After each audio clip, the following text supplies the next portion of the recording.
Okay, we'll hold on just one more minute and see if he arrives.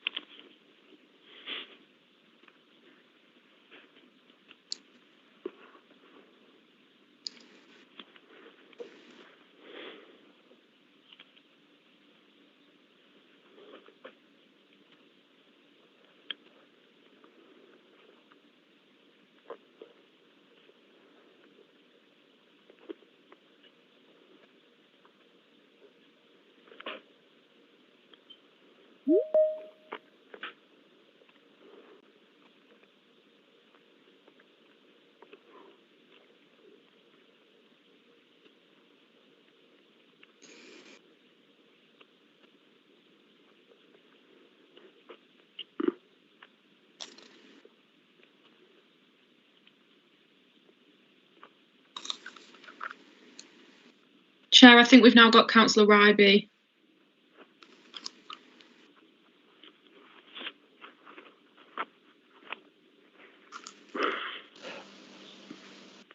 That's great. Just bear with me, literally 2 seconds, and then we will start the meeting.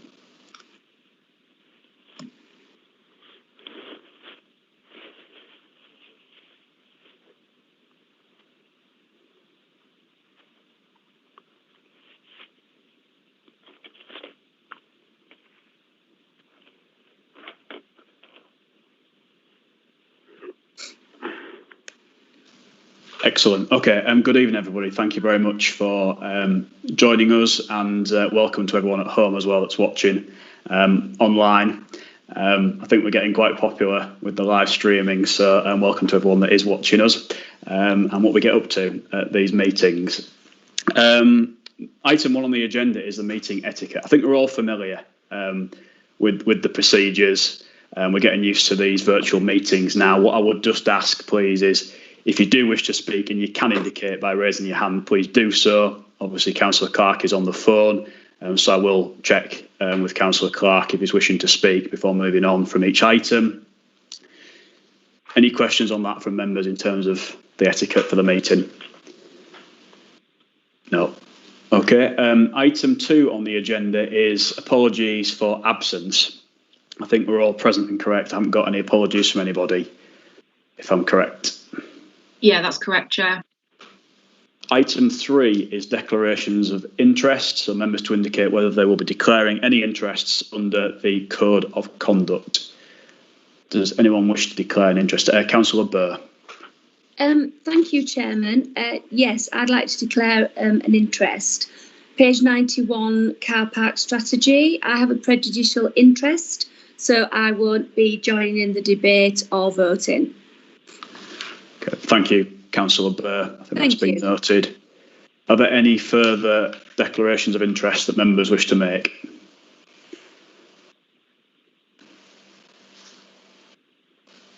Nope.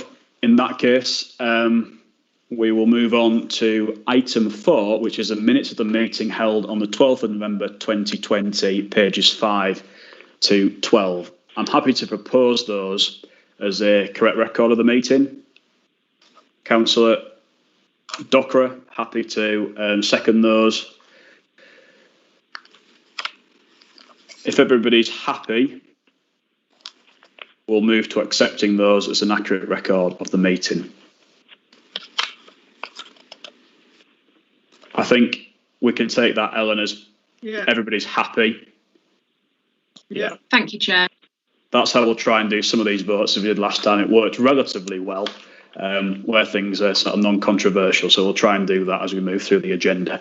So just to interrupt you, Kane. Can I? John Raper's trying to get in and he can't get in. Can anybody help him? Yeah, if IT could give Councillor Raper a call to try and assist. Thank you. Thanks, Councillor Arnold. So that's item 4, unanimous agreement there on the minutes of the 12th of November meeting. Moving on to item 5, which is minutes from the local plan working party held on the 18th of November 2020, which is pages 13 to 14. And you can see there an extremely extensive set of minutes, 1 paragraph long. I'm happy to propose that we accept receipt of those minutes. I don't know if there's a seconder for that. Councillor Graham Again, this is just receipt of the minutes, not to approve the minutes. So I'm happy, if everyone else is happy, to move to the vote that we accept receipt of those minutes. I think everybody's happy. Before we do that, Chair, is this the sum total of the...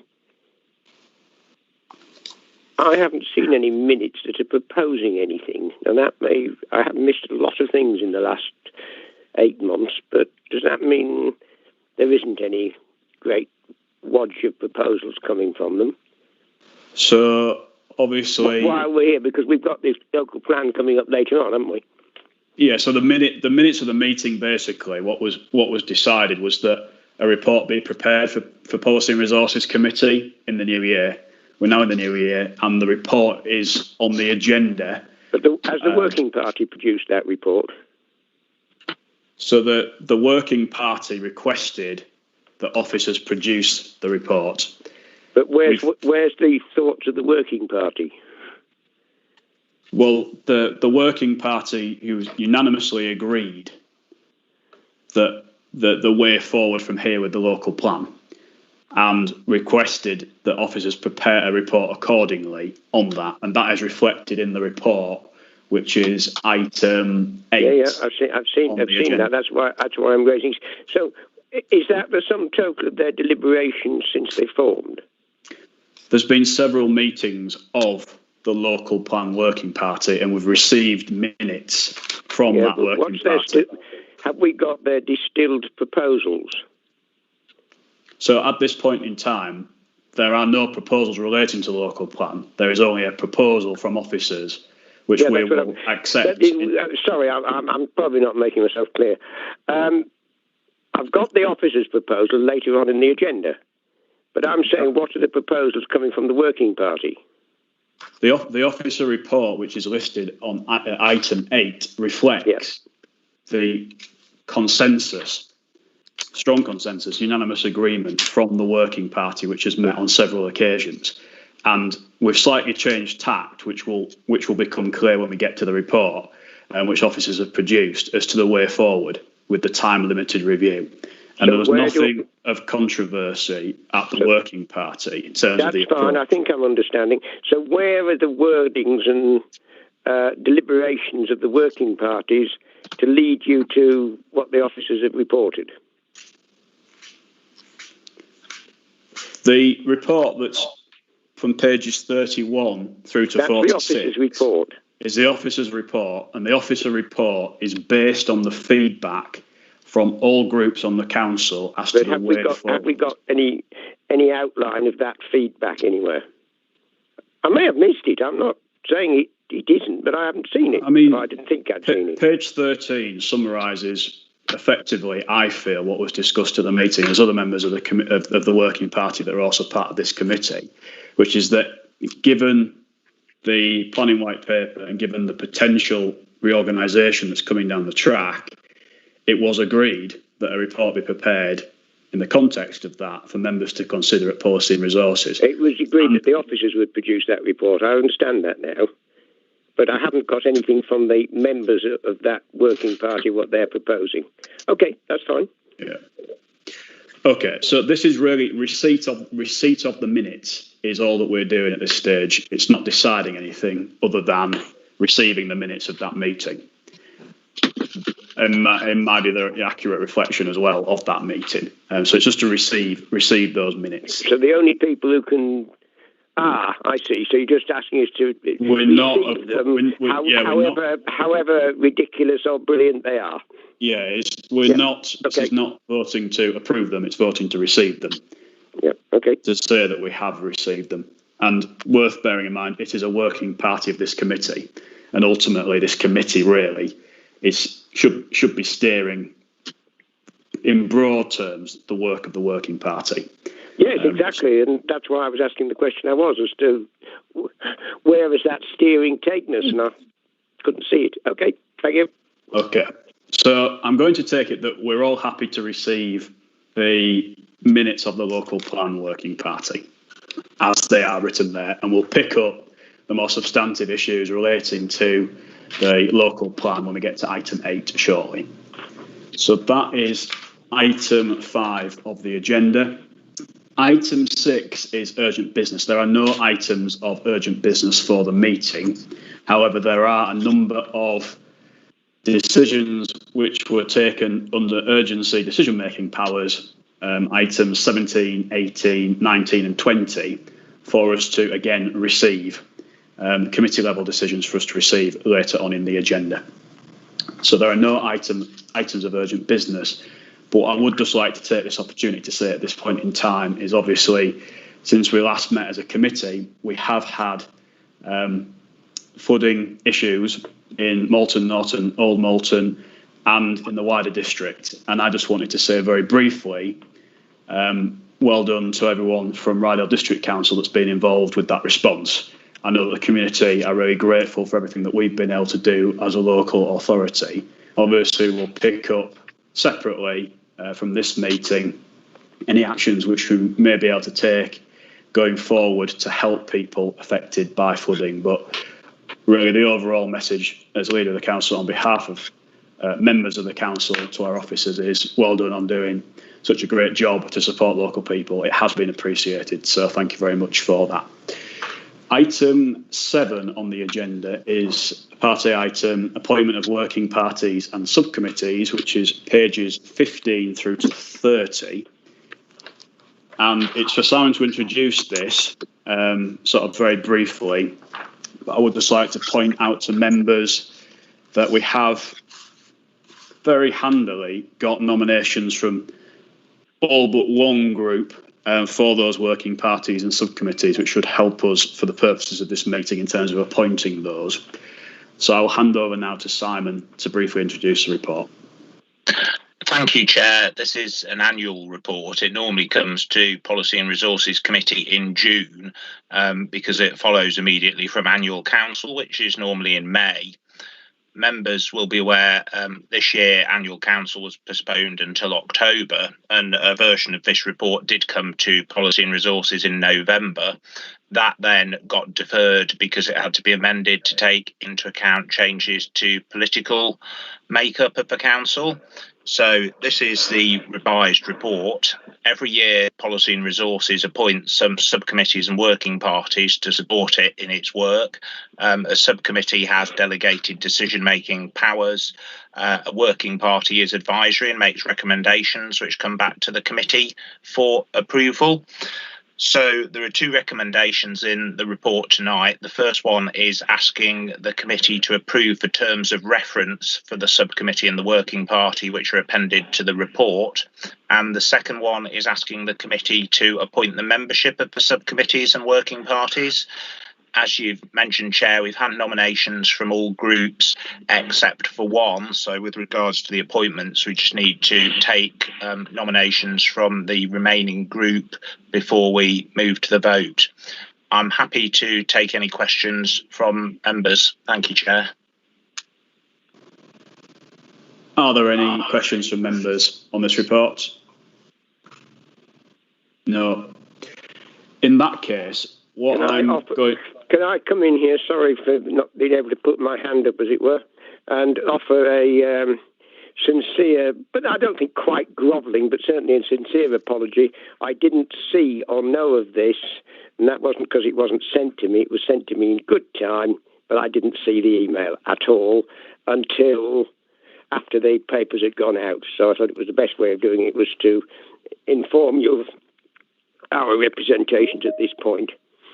But inefficiency on my part and inability to read the memo is the only reasons for the delay. Nothing untoward in it whatsoever. I think, would you like those now or after we've debated? What I was going to suggest is if you nominate your people, Councillor Clark, for the gaps, and then if officers take a note, that will help us hopefully in then accepting these and approving the terms of reference and the nominations. Yeah. So if you want to start, Councillor Clark, with your appointments, your member and substitute for the appointment subcommittee. Appointments subcommittee. myself as the member for it, and Councillor Andrews as substitute. Yep. And then the Grants Working Party, the member. Councillor Andrews with me as substitute. Or Councillor Clark as substitute. Yep. And then the Appeals Panel Subcommittee, Liberal member and substitute. Myself, Councillor Clark as the representative, and Councillor Andrews as the substitute. Excellent. And then the Local Plan Working Party, member and substitute. Councillor Wass. Yep. With me as substitute. Okay. Officers have got those recorded, hopefully. And again, I'm sorry for any delay. We will accept your apology, John. We know you don't like to slow things down, so wholeheartedly accept that apology. Right. In that case, obviously, we've got the terms of reference in terms of the recommendations for the working parties and the subcommittees, and we've now got a complete set of nominations from each group for the subcommittees and the working parties. So I'm happy to move the recommendations in the paperwork as written, with the addition of the nominations which Councillor Clark has just outlined for the Liberal group. I'm happy to propose that. I don't know if there's a seconder. Yeah, I'll second that. Councillor Arnold. So that's been proposed and seconded. Is there anything anyone wants to say, or can we move to the vote to accept the recommendations? Everybody's happy. That's great. I don't think there's any dissent on this, so I'm proposing that we accept that without going to a sort of formal named vote if everybody's comfortable and happy. Nods. Excellent. Okay, so those recommendations again have been accepted unanimously by the committee, and they will obviously meet in accordance with their schedules in due course. The next item on the agenda is item 8, which we've obviously had some brief discussion about. It starts on page 31 through to page 46. I'm not sure which officer's introducing this. I know it's not Jill. It's Rachel. Rachel. Hi, Rachel. So if you want to just briefly introduce this and then take any questions from members, that would be very much appreciated. Thank you very much, Chair. Good evening, members. Can you hear me okay? Lovely. Yeah. This report is to seek members to recommend approval of the local development scheme. This is a high-level work programme for preparing planning policy, and it steps out key stages in that process and when those stages are expected to be achieved by. So LDS reflects a work programme which identifies a partial review, which is set out in the recommendation in the report. And that review timetable is to reflect a local government reorganisation scenario. And it will be considering housing delivery alongside other land uses in terms of targets, delivery and rolling forward the land supply. And then it will be considering and evidencing and testing the existing policies of the local plan strategy and looking at, as referred to in the recommendation, specific matters of policy with the National Planning Policy Framework. We are at a very early stage in this process, but members may wish to be aware that at the next Policy and Resources meeting, both a statement of community involvement and a call for sites consultation will be being brought to yourselves for a recommendation of approval to council. We feel that this is making good progress, and it's an important early stage to establish the procedures regarding the plan review. In terms of the local development scheme, if I can just take members through the key dates, they are that we undertake a call for sites in late April/May of this year. We work to publication, which is the plan that we want to submit by September 2022, with a submission date to the Planning Inspectorate of December 2022. And then it will be at examination, which could be anything between 6 months to a year. That will be obviously determined by the Inspectorate, with an anticipated adoption of July 2023. Thank you. Any questions, members? Thank you for that. Are there any questions from members? Councillor Burr. Thank you very much, Rachel, and thank you for all the hard work that you do. And this is a really time-consuming job that you guys do, and thank you very, very much.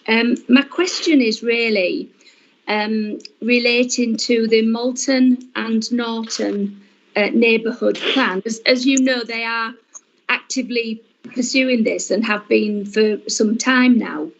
And how is this being dealt with, and how do you think it will be dealt with in the future, bearing in mind that we are going through reorganisation? Could you give me at Malton Town Council and maybe Norton Town Council some ideas of how this is progressing and what will happen to the neighbourhood plan? Thank you. Well, in terms of the neighbourhood plan, Malton and Norton Town Councils are going to be commencing a consultation. It's a Regulation 14 consultation on their neighbourhood plan on the 12th of February, and I've been arranging the material for that to go onto our website. It is a consultation that they will undertake, but going further down the line, it is the local planning authority who then take the, in effect, the policy document through the examination process. So that process will still continue, and the neighbourhood plan, all being well, going through the examination process, will become part of the development plan.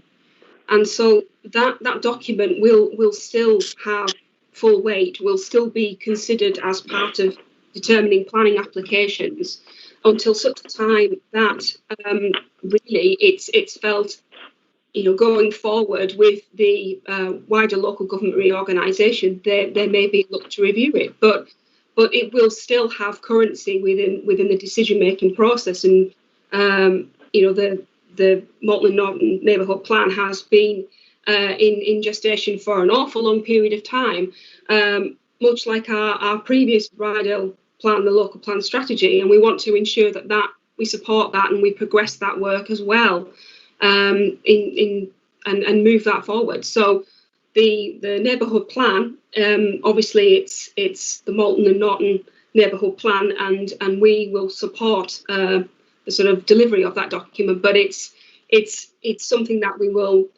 will take forward in conjunction with the review of the local plan, and the two will exist in that current time frame. Thank you. Rachel, did you have a supplementary question, Councillor Burr? Sorry, you're on mute at the moment. Yeah, supplementary, thank you. Thank you very much, Rachel, for that. So when do you see that it could be actually put into the body of the local plan? Have you got any timeframes? Because some of our local councillors are wanting to actually sort of get this on the statute books, so to speak. So have you got any ideas of timeframe? Thank you. That time frame is ultimately set by Malton and Norton Town Councils in terms of them being able to respond to the comments that they receive as part of the consultation that they are just about to commence. And so that process needs to go through. They need to consider those comments, consider any revisions that they need to make to the plan. It then needs to be submitted for examination. Now that can be to the Planning Inspectorate. It can also be to the Royal Institute of Chartered Surveyors. It doesn't have to be through the same, in effect, examination that a local plan would have to go through, because that would have to go through the Planning Inspectorate. So there's quite a few stages that has to go through. And all I can say is that at this stage and continuing going forward, we will support the town councils in their endeavours to deliver their neighbourhood plan, which has obviously been something that has been a long-standing aspiration for both those councils and the communities that they serve. Thank you for that, Rachel. Councillor Andrews next, and then Councillor Frank. Good evening, Rachel. When does this review run till, please? Well, all being well, we will submit in December 2022. Then thereafter, it then becomes a matter for the Planning Inspectorate in terms of their timescales, their schedules, their work programme, and obviously there's hearing sessions that have to be undertaken. There might be what are termed main modifications, which are subject to their own consultation process, which is all done within the sort of overall envelope of the examination process. We have given a sort of indicative, anticipated timescale of being able to adopt the plan in the summer, in effect of 2023. I think that would be with a fair wind, and it is quite optimistic. But you know, that's the time frame that we're working to. But hopefully, we will look to submit in December 2022. Thank you. Obviously, if there is a restructure or anything like that, and they choose to do something like that, all this will become obsolete, or possibly we just work on it until such time. And then I'm just trying to work out how much work's going into this and how long we have before something might come in and change it. Well, a lot of the work that we're doing right now is work that we would do in the event of if we were doing a full plan review. Right. We're starting to look at gathering lots of evidence. We'll be going out for a sites consultation. A normal full plan review would take approximately, and this is what the government advises, would take about 5 years.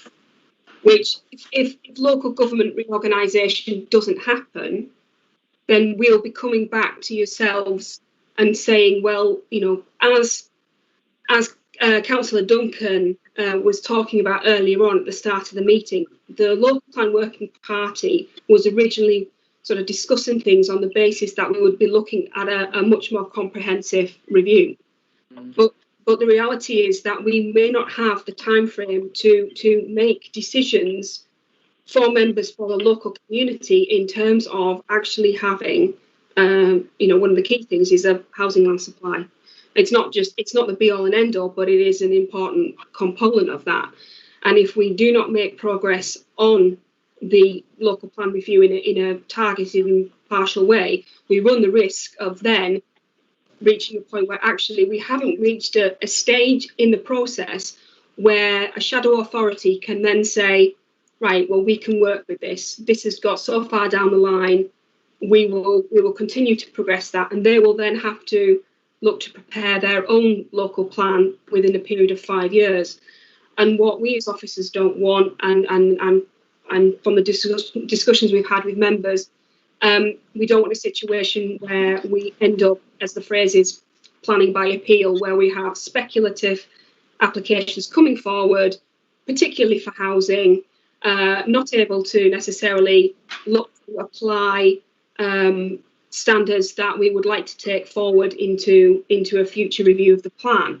There are elements that we are expecting not to review, which would be SIL and affordable housing, but other elements such as sustainable building standards, we will look to, through the allocations, deliver more stringent targets than what we currently have. But this is at a very early stage. There's a lot of evidence gathering, there's a lot of discussion, debate, deliberation to take place before we can reach a point where we're ultimately talking about, the nuts and bolts of the plan, where this is very much at a very early stage. Thank you. Thank you for that, Rachel. Councillor Frank, your question. Hi, Rachel. I just wondered about where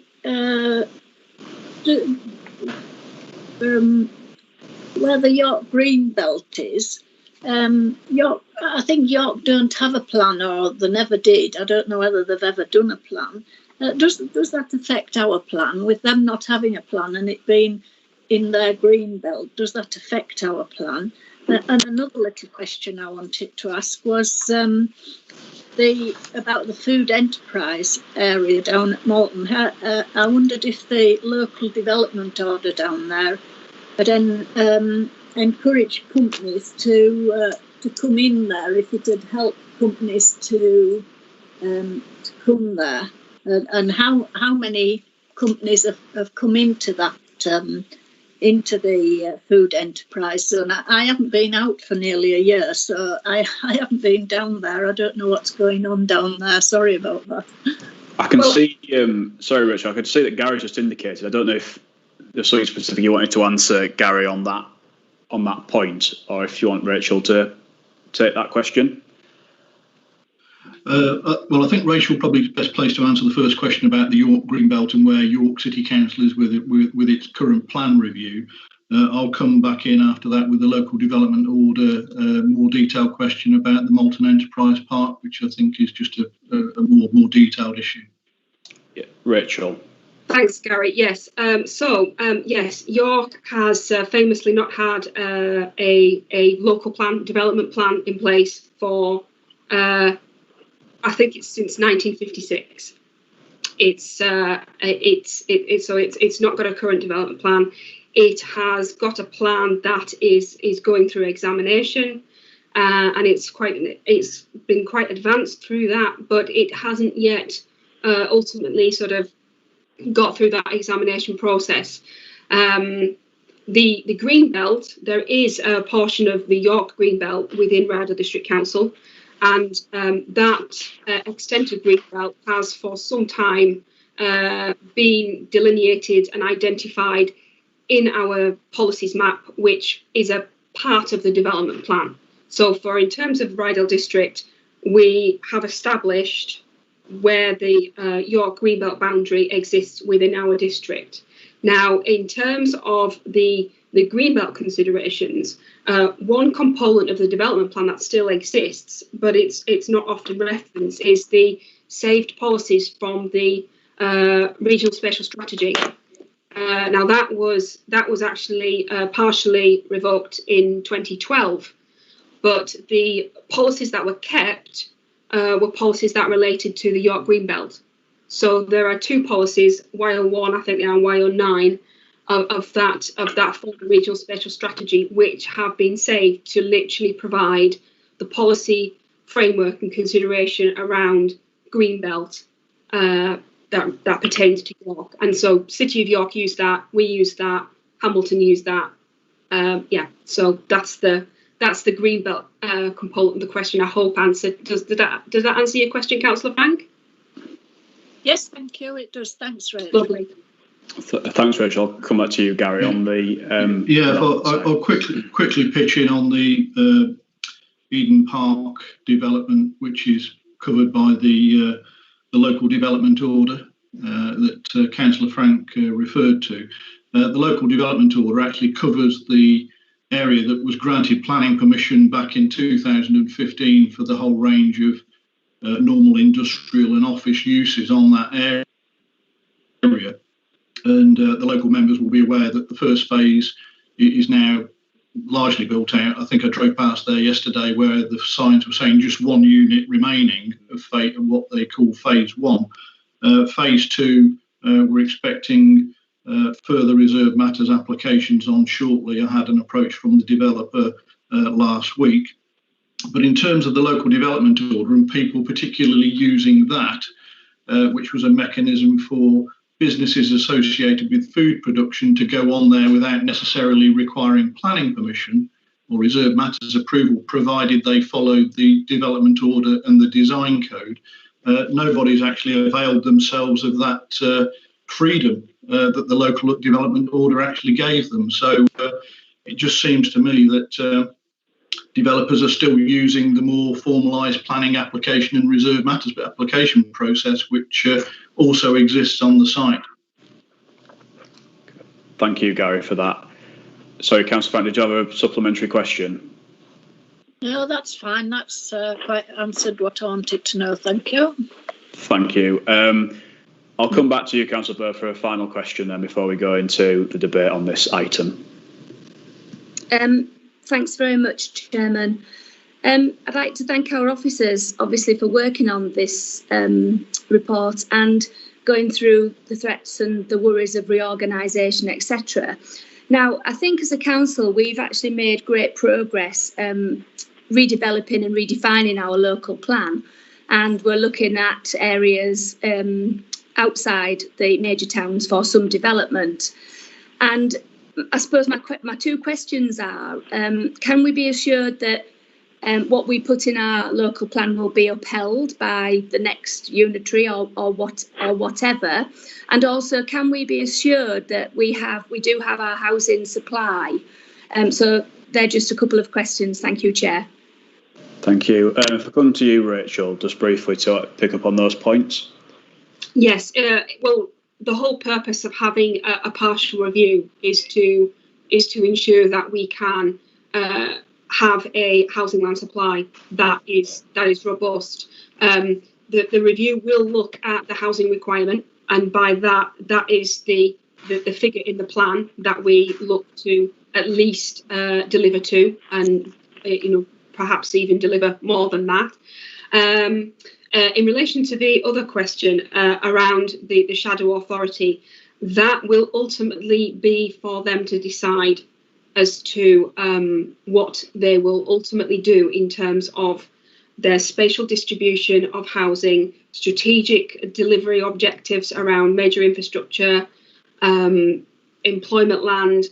They will be grappling with those, over the geography that our organisation is operating under.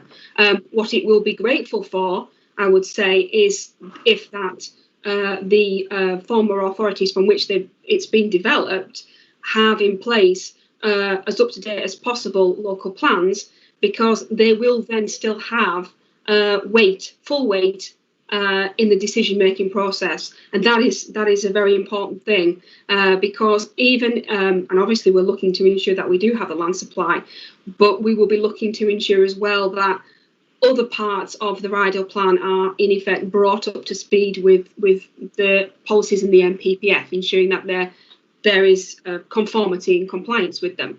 So the aim is to make sure that with whatever happens, that Ryedale continues to have a robust planning policy framework in place.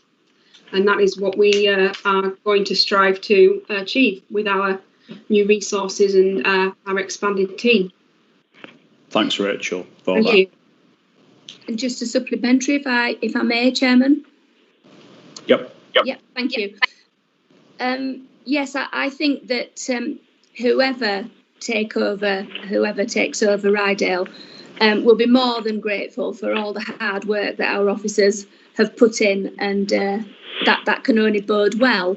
And I think that it would be a shame if, obviously, we put in a lot of hard work to allocate certain land, etc. And it would be a shame if a new authority disregarded what the local people wanted. But that's just something that we're going to have to work with and see what happens with the new authority. But thank you for all that you've been doing on this plan. Thank you. Thank you. Okay, Thank you. Moving into the debate on this then. The recommendation on page 31 is that, in principle, the scope of the local plan review is limited to a partial review, and the second recommendation is that the draft local development scheme at Appendix 1 is agreed to cover the broad timetable and scope of the review. So I'm happy to propose that recommendation. Don't know if there's a seconder. Councillor Docker, I think, got a hand up first. Councillor Docker there. Just on this, just a few points I wanted to raise. First of all, is I think it's right that we are optimistic with this review, because I think we've got to be optimistic if we want to achieve what we set out to achieve before we reorganise into something new. I think that process is obviously going to be very complex and perhaps controversial when we get to that point. But this is really, I feel, the best thing for us to do to protect really the interests of our residents. And that's really what we're here to do. We want to get our local plan into the very best position that we possibly can by whatever time we cease to exist as an authority, as Ryedale District Council. I think it is worth just picking up on some of those points in terms of that transition as well, to reiterate. Obviously, Ryedale won't exist, or is unlikely to exist in its current form after whatever changes take place. But there are going to clearly be probably two scenarios: in North Yorkshire Unitary Authority and the East Unitary Authority, which we would form part of. And I think it's worth us touching on some of the differences between those transitions. So obviously Rachel mentioned there about a shadow authority.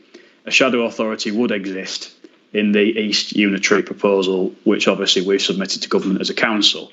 However, in the North Yorkshire Unitary option, the way that they've put forward that transition is as a continuing authority, which means there is no shadow authority where all of the councillors perhaps come together from across the different units. So that could be a very different way of transitioning, and in my view, a less preferential way of transitioning to whatever new arrangements which we get towards in terms of us having an input in that. Obviously, Councillor Burr mentioned about a takeover. We're told many, many times that this is not a takeover. We are assured of that fact. What I would just say is that whatever body does replace us is going to be a democratically elected body made up of councillors. Some of those councillors may well be some of the same people which are part of the Ryedale District Council, which we have at the moment, and the county councils that cover the Ryedale area. But it will be a democratic body, it will be a new body, and therefore it has the powers to take our development in the Ryedale District into a new direction, and that's democracy. Obviously, that new body will be held to account for whatever decisions it takes. I would like to hope that it will make right decisions and popular decisions which local people can get behind.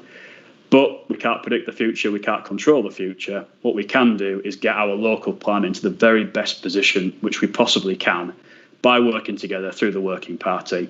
And touch wood, it's actually been quite successful, that working party so far, with the people that are there in reaching consensus. And we've got a wide range of members with, I think it's fair to say, very strong views on lots of the topics which we are discussing. But there is really good consensus emerging, and that is a strength of the working party which we've set up, which, as we know, has representatives of every single group on the council, big and small. So I think that's a real positive. That's all I wanted to say by way of my views on this topic. I will open it up. I think we've probably maybe touched on most issues, but I'll open it up to see if there's anything anyone else wishes to say in terms of debate on this item. No. I will, Councillor Clark, given that you're on the phone, I don't know if there's anything you wish to say. I said I would check in with you. Yes, thank you, Chair. I'd like to propose an amendment, if that's possible. And it's an amendment to the development scheme in Appendix 1. And there's 4 or 5 bullet points there. I would like to add, under stage 1, after national policy. Could you tell us a page reference number, please, Councillor Clark? Hold on a second. Yes, page 44 or 8, depending whether you're looking at it in the P&R papers or whether you're looking at it in its own right. The report, page 8, and P&R papers, page 44. It's what we're proposing here. If you look at 2, the local draft development scheme, as Appendix 1.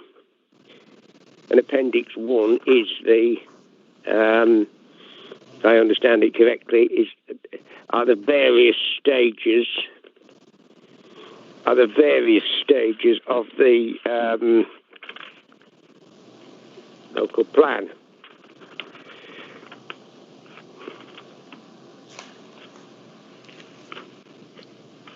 And then it says under point 5, stages in the review post, and then underneath that, stage 1. And then you have 3 bullet points. And in there, necessary changes to address conformity with national policy. I want to add after that,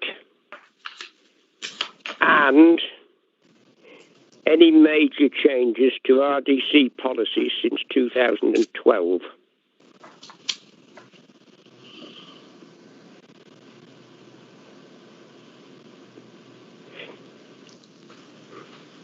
Okay, do you have a second there, Councillor Clark, for your hang on, amendment? Chair. Hang on, Chair. I'm only halfway through the amendment. Okay. And then add another bullet point. That's adding to the first bullet point, and then add another bullet point. Add public health and environmental baseline monitoring to the SIL list of infrastructure. And I think, and my memory's struggling here, but I suspect you were on council at the time, that we raised this at full council because it wasn't included, and that is add public health and environmental health baseline monitoring to the SIL list of infrastructure. Public health we're in the middle of, and environmental baseline monitoring includes river monitoring for flooding. Okay. And that should be coming out of SIL. Right, thank you, Councillor Clark. Can I check, first of all, have you got a seconder for your amendment? Councillor Andrews is indicating. Can I check, secondly, have officers been able to take a note of that? Yes, amendment? Chair, I've got that amendment down, thank you. Okay, thank you. And then thirdly, I would just like to come to office. It may be possible, Keane, to get it emailed to them, but it's third hand. If you tell me which email address to send it to. Yeah, I think Ellen's got. I think Ellen, you've got it down, so she can repeat shortly and just check everyone's that's fine. got it, if that's okay. I just wanted to check in really with Gary and or Rachel regarding the implications of what's been suggested, so that members can fully understand it before taking a view. Rachel, did you want to go first? Yes, if I can. Firstly, in relation to the amendment in terms of adding in public health and environmental baseline monitoring to SIL, the Regulation 123 list is now not a prescribed requirement in the regulations in relation to SIL. We are expected to produce an infrastructure funding statement, and that sets out, it's primarily in relation to SIL, but it also relates to Section 106 agreements in terms of monies accrued, monies to be spent, and what that money is to be spent on. In effect, a matter of around SIL and the SIL spending is not an element of the local plan. It's actually a decision that members would make as a separate exercise in terms of looking at the SIL receipts that we've collected and establishing across in effect, there are some key local plan requirements that we are aware that SIL will need to be involved in helping to fund and helping to deliver. One of those is the primary school in Norton. That's obviously a member level decision that has to be made, but it's not something that we would be in terms of adding in these elements now into the local plan. In terms of the partial review that we're seeking to take, we are not looking at reviewing SIL in terms of the amount that's to be charged. Obviously, it's members' gift to look at how they wish to spend the SIL receipts that they have received to date, and that process will happen probably, I would say, sooner rather than later. In respect to Councillor Clark's addition in terms of adding any major change in RDC policy since 2012, if we could obtain some clarification on whether that's in relation to planning policy, because actually in terms of the local plan strategy, there's been no substantive changes to the local plan strategy apart from the changes that we made to SP3, that's the affordable housing policy, in relation to the fact that we were unable to make either collect contributions or have on-site affordable housing delivery on housing sites that were 5 or less in the rural areas and 10 or less in the market towns. But that's the only sort of significant policy change that we've had in relation to the Ryedale Plan local plan strategy, and that's from 2012 when that plan was adopted. So it was to understand what policies Councillor Clark was actually referring to. Do you want to come back on that briefly, John? Yeah, I can come back on both parts. And I'll stand well back at the second part. We raised public health and environmental baseline monitoring via SIL. We raised it in the public inquiry. It wasn't a public inquiry. Examination in public in front of the inspector. And they said you will need to check with SIL list at your local authority. And I checked with, and this is where I go very carefully, and raised at Ryedale Council and was assured by the head of planning that this could be changed at the review. Now, I could have remembered something wrongly, it'll be on tape, but I was told this would be the time to sort that out. So if we don't need to do it now, it would have been helpful if I'd been informed. If we can spend it on public health and or environmental baseline monitoring, i.e. flooding levels, then if the rules have changed, I've missed that. Or if we can, if we don't need to change it, then I'll quite happily withdraw that, provided we can do it. Then moving on to the changes in policy, I would not dare to mention off the top of my head what or any policy changes we have made, but there does need to be a skim through to make sure that our plan fits in with any policy changes we have made. I don't remember anything in relation to service villages or employment land, etc. But there's other policies, environmental policies, etc., where the Ryedale Plan is referred to, and therefore this is the time to bring them into line. Climate change being one of them. Okay, thank you. Thank you, Councillor Clark, for that. So obviously we've heard there from the officers in terms of some of the points picking up on the amendments being put forward. If on that basis you still wish to proceed, Councillor Clark, with your amendment as it stands, well, obviously... Can we hear from Rachel that we can spend still money on public health and environmental baseline monitoring? Because I'm not certain on what she was saying. Sorry, Rachel. Well, Councillor Clark, really, that's for members to decide.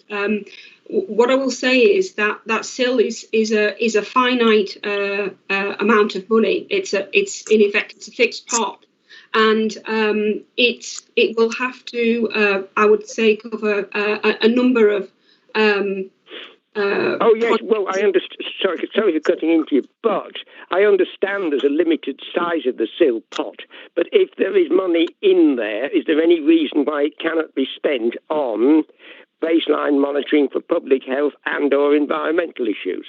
If it can, then I'll happily take that out. If it can't, then we need to put it in the plan. Councillor Clark, it's not for me as an officer to advise you whether or not it can or can't be added in. No, I didn't mean that. Can it be spent now as our 1, 2, 3 list stands at the moment? I didn't think it could. I think that is a decision that members need to make in relation to. In which case I wish to leave it in, because that would be making that decision. Well, I think Okay, Councillor Clark. Obviously, you've heard that. You've heard the response there from the officers. Back to the first one. So, yes, yeah. I do wish to retain it. Right. Because we have had policy changes that need to be incorporated into our local plan. Yeah. In that case, then, Councillor Clark, your amendment has been proposed and it's been seconded. So, is there anything else you've had quite a good opportunity there? Is there anything else you wish to say on it? I haven't spoken to it yet. You haven't spoken to it, but I think you've explained it in detail. You've obviously probably had overall more than 3 minutes to explain it. So I was going to ask your second. Well, hang on a minute, Chair. If you're going to count questions and my giving information back as part of my 3-minute speech, things are going to get a little bit warm. No, if on the other hand, you're not doing that, then I'm quite happy, if you're generous at the other end, to sum up in the debate and try and save some time. Yeah, that's exactly what I'm saying, Councillor Clark. Is I think members are clear about your rationale, even if they don't agree with it. They're clear as to why you've put it forward. So if you're happy, I was going to give your seconder, Councillor Andrews, a chance to speak at this point in time. I'll reserve my right and see what other councillors have to say at this moment. Thank you. Okay, thank you, Councillor Andrews. Councillor Andrews, did you wish to speak on this, or was it unrelated to this amendment?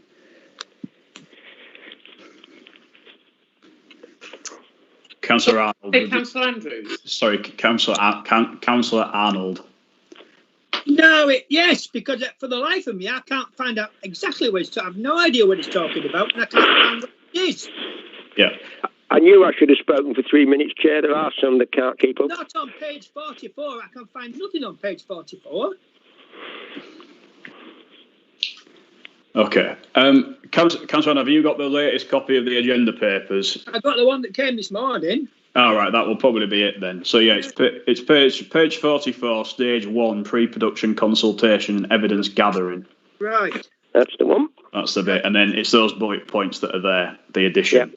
Well, you talked about stage 5, but I couldn't follow where stage 5 came into. Sorry, it's section 5 stages rather than stage 5. That is, yeah, it could section be 5, and then the stages, and this is stage 1. Yeah. Okay. Just on this, Councillor Frank, did you wish to speak?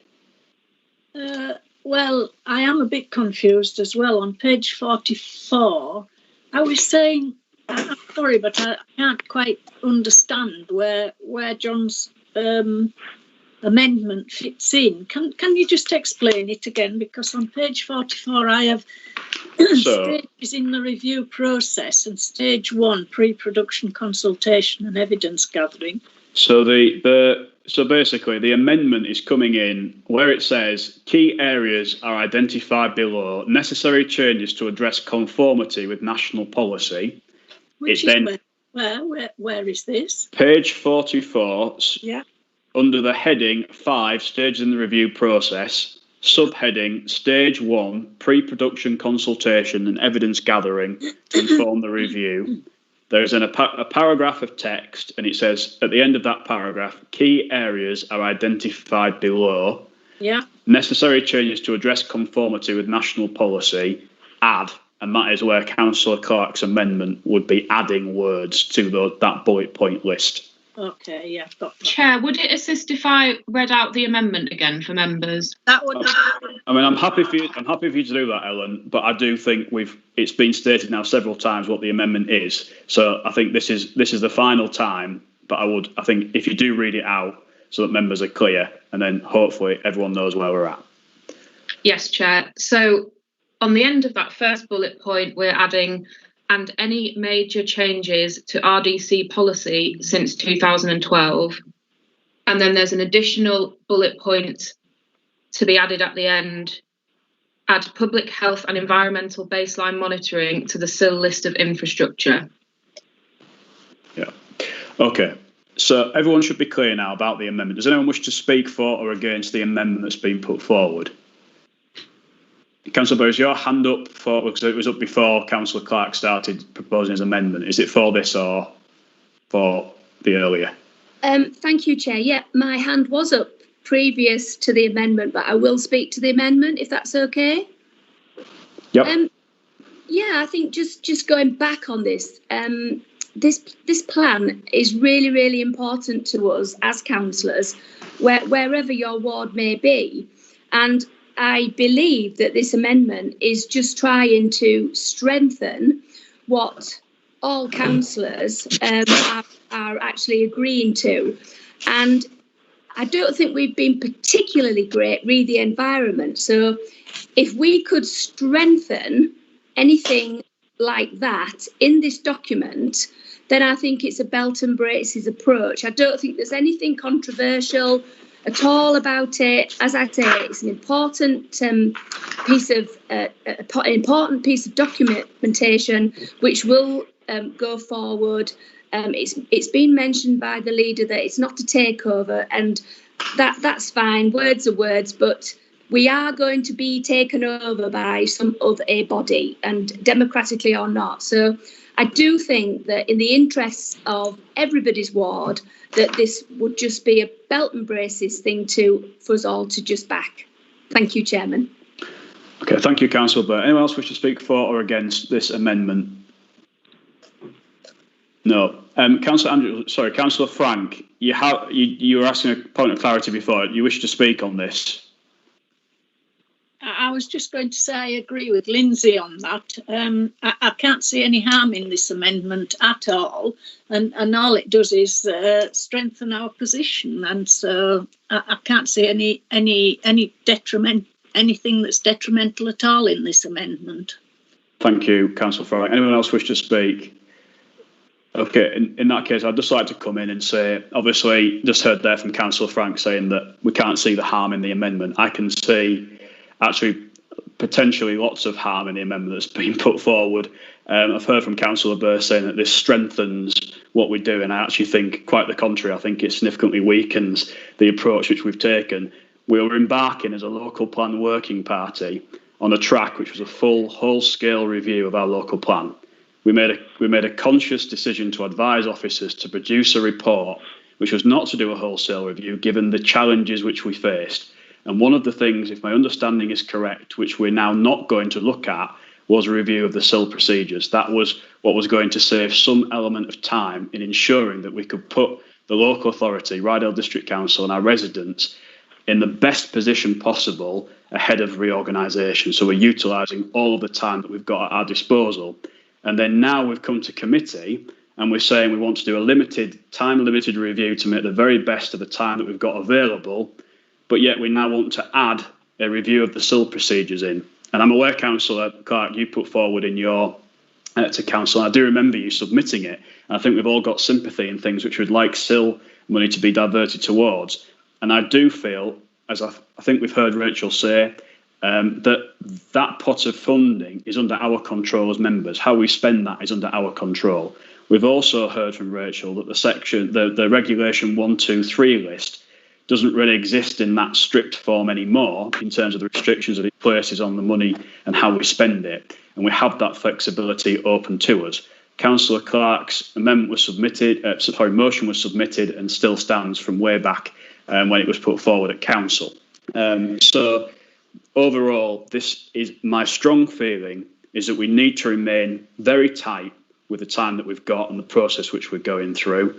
We need to ensure that we're not doing this process by each individual member submitting what they feel needs to happen with this review, that we set the limitations, we use the time that we've got, and that groups can work together as part of the working party to see exactly the issues which they wish to review and ensure that we meet that December 2022 deadline. So in summary, I won't be supporting the amendments that have been put forward, although perhaps sympathise with what it's trying to achieve. Just simply, we have got limited time, and that means we have to limit the activities which we do. And I don't feel it's right that we stick things into this scheme which has been developed, this plan that's been developed by our officers. We need to ensure that we're keeping on track with that timeline which has been put forward. So I won't be supporting it, although I may well sympathise with parts of what Councillor Clark has put forward. And I would also just say that if he feels that we have to put an amendment to say that our officers are going to take on board and reference the policies of the council in the local plan review, that to me suggests we don't have too much faith really in their abilities. Of course they're going to reference the policies of the council which we've decided. Of course they're going to look at our council plan and see what we want to achieve. Of course they're going to take that on board into the future, ensure that we can make the very most out of this plan review process, albeit the time limited plan review. So overall, I won't be supporting it. I don't think it's the way in which we should be embarking on this project, particularly when there has been that strong consensus from the local plan working party.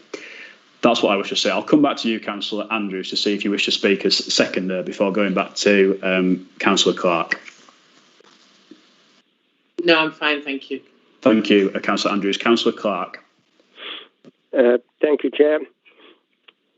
I don't remember being told that we could spend SIL on public health and environmental baseline monitoring, which is what I'm understanding from this. Secondly, where is it say that the working party agreed not to look at SIL? Because I wouldn't have moved that part of the amendment if that was the case. I haven't seen it. Where do I find that? Now, let's get to the other one.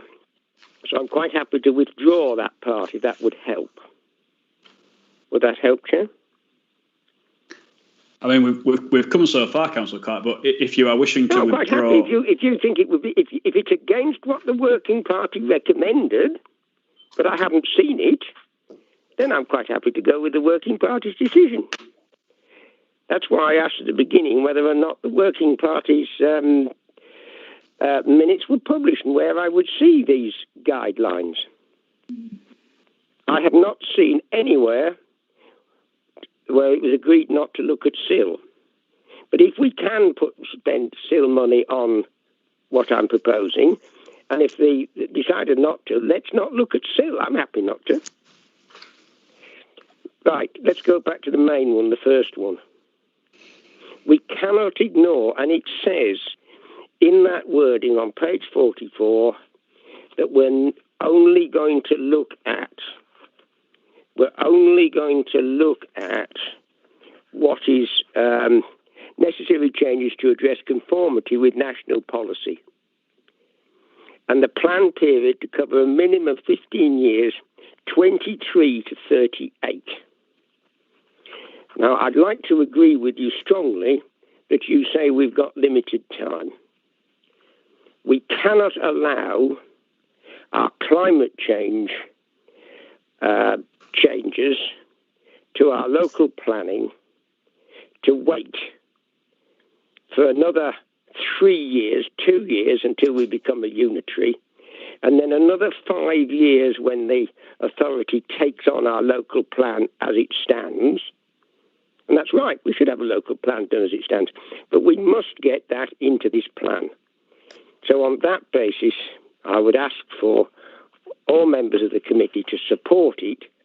And if you're not going to do a full review, that is the biggest policy change that we have had as a council in those 8-9 years that I can remember. But it is urgent. There is limited time. And it's even more urgent than local government reorganisation, the length of the plan, etc. But 2038, which is when this plan will run till, is getting horribly close to 2050. One deadline has shot past the 2030 deadline when we've got to keep the temperature rise down to 1.5 degrees. And to be starting to do it, ready for the new plan starting then, is far, far, far too slow. So I'm quite happy to withdraw the public health and environment baseline part, if my seconder will go with that, and leave and add after national policy any major changes to RDC policy since 2012. I think ask for your support. Yeah, I think, Councillor Clark, it's been proposed, it was seconded, we've debated it, and therefore I do feel at this point in time, although I completely agree with you that perhaps it's now you don't support it yourself either. I think it's been proposed. I'm saying I have not been informed until you said it tonight that the Working Party was opposed to looking at SIL. Where does it say that? Councillor Clark, it's been proposed and seconded. I am proposing that I'm going to respond to what you said as a move of the original recommendation, but we will stick with and vote for or against accordingly what you have proposed and seconded originally. That's fine. What 2 points I would just like to say? You were mentioning there about 2038 as being when this review, when this plan would run to. Yep. What is actually clear is when we move towards a unitary arrangement, and if we move towards that unitary arrangement, yep, the new unitary authority will have a 5-year limit time in which it is supposed to adopt a new local plan. And at that stage, that would be probably a full-scale review looking at the whole area of whatever new unitary would look like. It will be a new plan for that unitary area. It wouldn't be running till 2038. And it would also be able to do the elements of the review of our policies and the other authorities which make up the new unitary, which we haven't been able to do and which other authorities might not have been able to do by the time of the reorganisation. So there would be that 5-year limit on from 2022 or 2023 accordingly. The other thing I would just like to state is that in terms of that question around SIL, paragraph 6.11 of the report does reference, paragraph 6.12 does reference the community infrastructure levy charges, stating explicitly that under the work stream, scheme and timeline that's been put forward, explicitly says that the community infrastructure levy charges would not be reviewed. Key elements of the plan that will be included in the review will be updated development requirements, review of the settlement hierarchy and distribution of development beyond 2027, identification of new land allocations. They are all things which the Working Party discussed and said were the priorities we felt with the time limits that we've got. So it does state explicitly within the report around the community infrastructure levy. This report is based on the feedback that members put forward at the Working Party. So on that basis, I do feel that officers have laid out in the report something that is achievable against a timeline. And I think that's what we should endorse as written by the officers originally. And therefore, on that basis, as stated before, I won't be supporting the amendment. I hope that other members don't support it either, because this is not how we should be reviewing the local plan, where we stick extra few words in here and extra few words in there. It needs to be considered judgment on the basis of all the evidence before us, all groups working together as we have successfully done through the Working Party. So I won't be supporting it. We'll now go to the vote, and it sounds like this could be, I don't know who's going to vote for what. Is anyone going to support it? I have no idea if Councillor Clark's going to support it, no idea. But it sounds like we're going to need a vote. So we will ask Ellen to do the roll call as usual, and for members to verbally say for, against or abstain.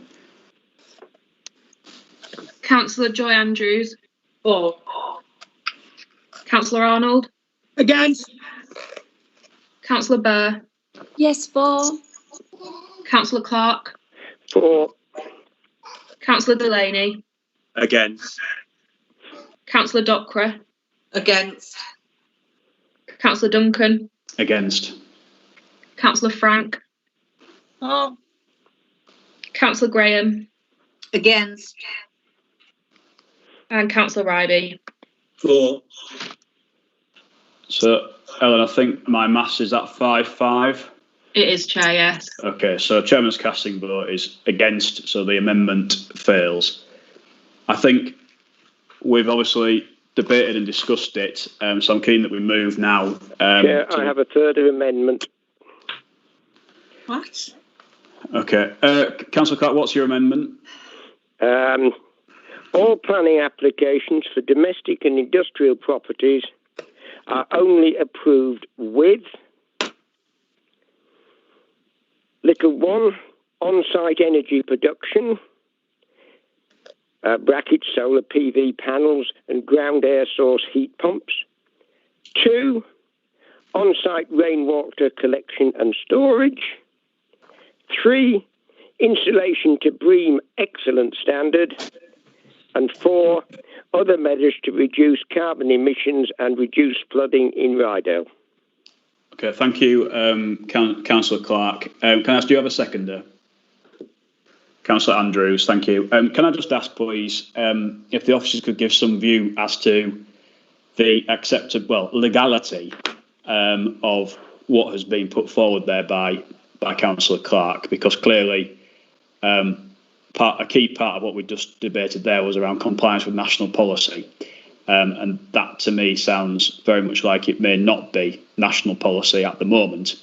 And could prejudice the interests of the council. So I would just like to ask for, I don't know if it's a legal view or a planning view on the amendment that's been put forward, and whether it is something which we could realistically, should realistically debate and discuss for submission into the process which we're going to go through as part of the review. Well, thank you, Chair. In respect of amendments around sustainable building standards, which is what in effect, in essence, these are, that is something that the local plan review will look at. It will. There has to be in effect, what members are discussing tonight is a work programme, which obviously, as a work programme, it intrinsically looks at the scope of the work that you're going to do. But the detail and the actual consideration of the development, the policies, that needs to go through evidence collecting, discussion and debate with various stakeholders that will be involved in the process. There would be looking at viability testing as well. What we have been discussing as officers is the fact that, and when we come back to you next month with the call for sites information, we will be asking for developers to provide us with a lot more information about the deliverability and the developability of our sites than we previously have. And one of those aspects will be around renewable and low carbon agenda and delivering that.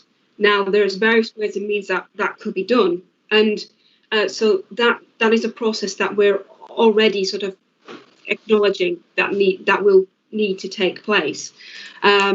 So the list of things that Councillor Clark has talked about, in terms of on-site renewable energy, well, some of the sites that we might be looking at, because of building regulations, they will have to have some form of decentralised energy supply, because building regulations wouldn't allow them to have conventional gas boilers or even LPG boilers.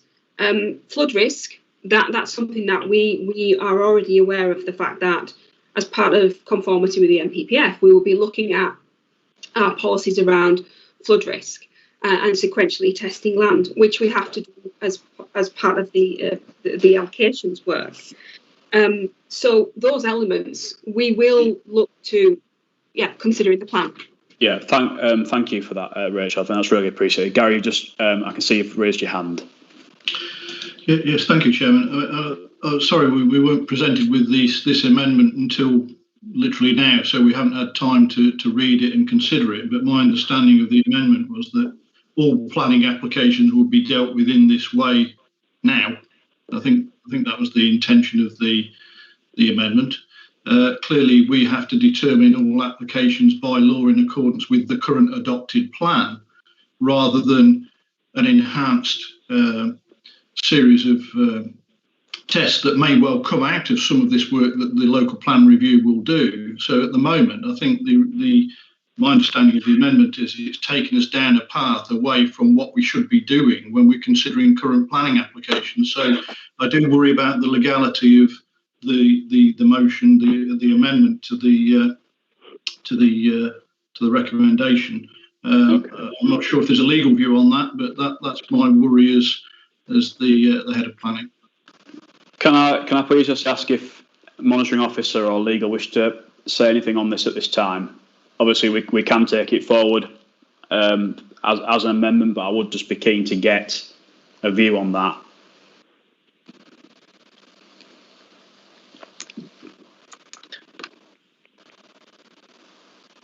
Thank you, Chair. In terms of monitoring officer advice, we don't have a planning lawyer at the meeting, so I can't give a legal view on it. From that perspective, we've obviously heard from colleagues in planning as to their view about the amendment. But if you want a legal view, we'd have to, defer consideration of the amendment. I think Simon, on that basis, what I'm proposing to do is, given that we don't have that legal advice on hand, I think the fairest thing to do is to deal with it democratically, i.e. to accept it as an amendment that's been proposed and seconded, and hopefully, rather than taking a legal view, for members to take a common sense view, given everything that they've heard. So what I will do, it's been proposed and seconded, and we've heard from the officers. I'm happy to hand over to Councillor Clark to introduce his item. Chair, before I do, can I suggest that if it does turn out to have, I think illegal is probably too strong, but if it does turn out to be legal, then I'll be the first to say what needs to be done to it to make it legal, etc. But I think your approach of taking it democratically and waiting and seeing, but if it does need to be run past a lawyer, I suspect, to see what the legal implications are. I don't think there's any there's lots of planning implications, but I don't think there's any legal implications. But could be quite happy to accept that. Okay. Thank you, Councillor Clark, for that. Councillor Andrews, a seconder, do you wish to speak?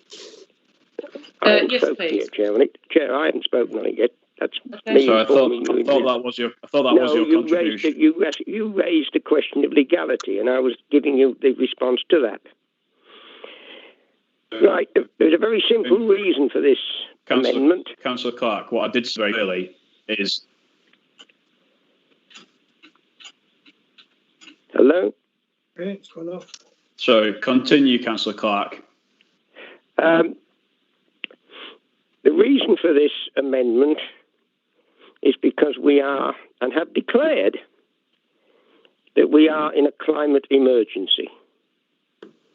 And a climate emergency cannot wait for 2 or 3 years while this goes through the process, 2023, 2 years. Can't wait while it sits there for 5 years when the new authority decides to take it up. Can't wait for another year or two on top of that while it gets round to the inspector coming and looking at it. It is urgent that we go down this sort of a route now. And if we can't, and it's contrary to government policy, let the planning inspector and the government say that this is against what they're trying to achieve for zero carbon. And as for flooding, it's not flooding on that site. It's flooding in the whole of Ryedale, York, anywhere else further down the Ryedale, Malton, these all the rivers that run from anywhere. If when you have heavy rainfall, you have storage in houses you have built of water going into those tanks, it is a dampening of the impact on rivers when you get a heavy rainfall. The BREEAM Excellence standard is an absolute must if we're going to deliver climate change. Solar panels on everything that we possibly can need to be put in, not retrofitted by sensible, forward-looking people, but should be part of the building construction of all new properties. Now, we're going to look into the viability. That's absolutely fine. If we don't do it, the planet loses its viability. We've had that debate on Ryedale. We were unanimous in our determination to do things on climate change. But now is an opportunity to do something, and if the government or the planning inspector doesn't like it, let them stand up and publicly say, we don't like it. And this may well be where the consultation and the review ended up. We're saying this is where it should end up now. And it's absolutely vital that we nail our climate change colours to the mast now, so that when this plan gets in shape, nobody can do anything with it at all for 5 or 6 years from when we go into being a unitary. And on that basis, Chair, this is our last opportunity to nail it. Okay. Thank you. Thank you, Councillor Clark. Councillor Andrews, as seconded, do you wish to speak? Yes, please. Thank you. We spent months on getting a climate action plan and our climate policy up to speed and adopted or accepted. We've got a climate change officer now, which I think is fantastic. And we all make all the right noises about how we should be looking to cut emissions. We should be looking to be greener, cleaner, Ryedale, etc., and councils up and down the country, and indeed our government. But these are just all words, and we never seem to put our money where our mouths are. I mean, when we get reports back time and time again, at the end of the report, we've got the financial, we've got the legal, and then we've got all the other stuff. And in that is the climate change, how it will affect that. And I think it's just frustrating that we need this in, or we need something. I mean, I would have preferred the First Amendment to look at our policy and to start working, looking at putting these things in place, rather than crowing about we've got a climate plan, but not actually doing anything about it. So it's just an add-on at the end of things. And so I find it really frustrating, and we need to get this in to the review now to build on it, rather than just saying, oh yeah, we can't do that, it's too hard, or it's too complicated, or we didn't really mean it. We just thought we'd look good saying that we were going to be a greener council. Thank you. Thank you, Councillor Andrews. Does anyone else wish to speak on this item for or against?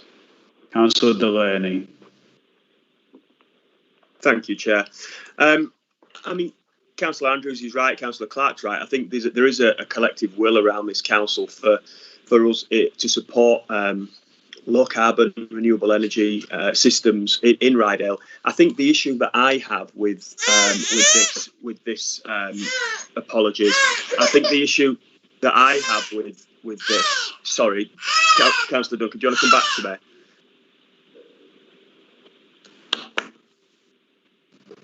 me? Councillor Burr. Thank you, Chairman, and bless that little baby. It's very, very difficult to hold council meetings like this, but we all forgive him and we're all doing our best. So I think it actually comes back to what we spoke about right at the very beginning. And I think we were saying that we wanted a plan that could move forward with Ryedale District councillors and residents' views, so it wouldn't be lost in transit.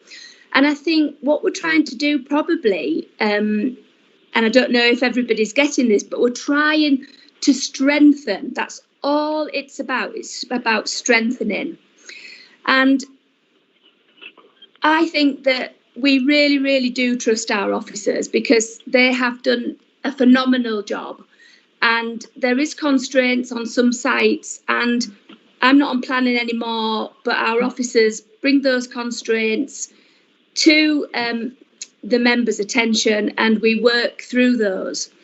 But I think, as I said before, this council isn't fantastic on environmental issues. However, this is trying to say that we really are committed. And I've got a vested interest here, because obviously in my wards, both county and district, flooding has been horrendous.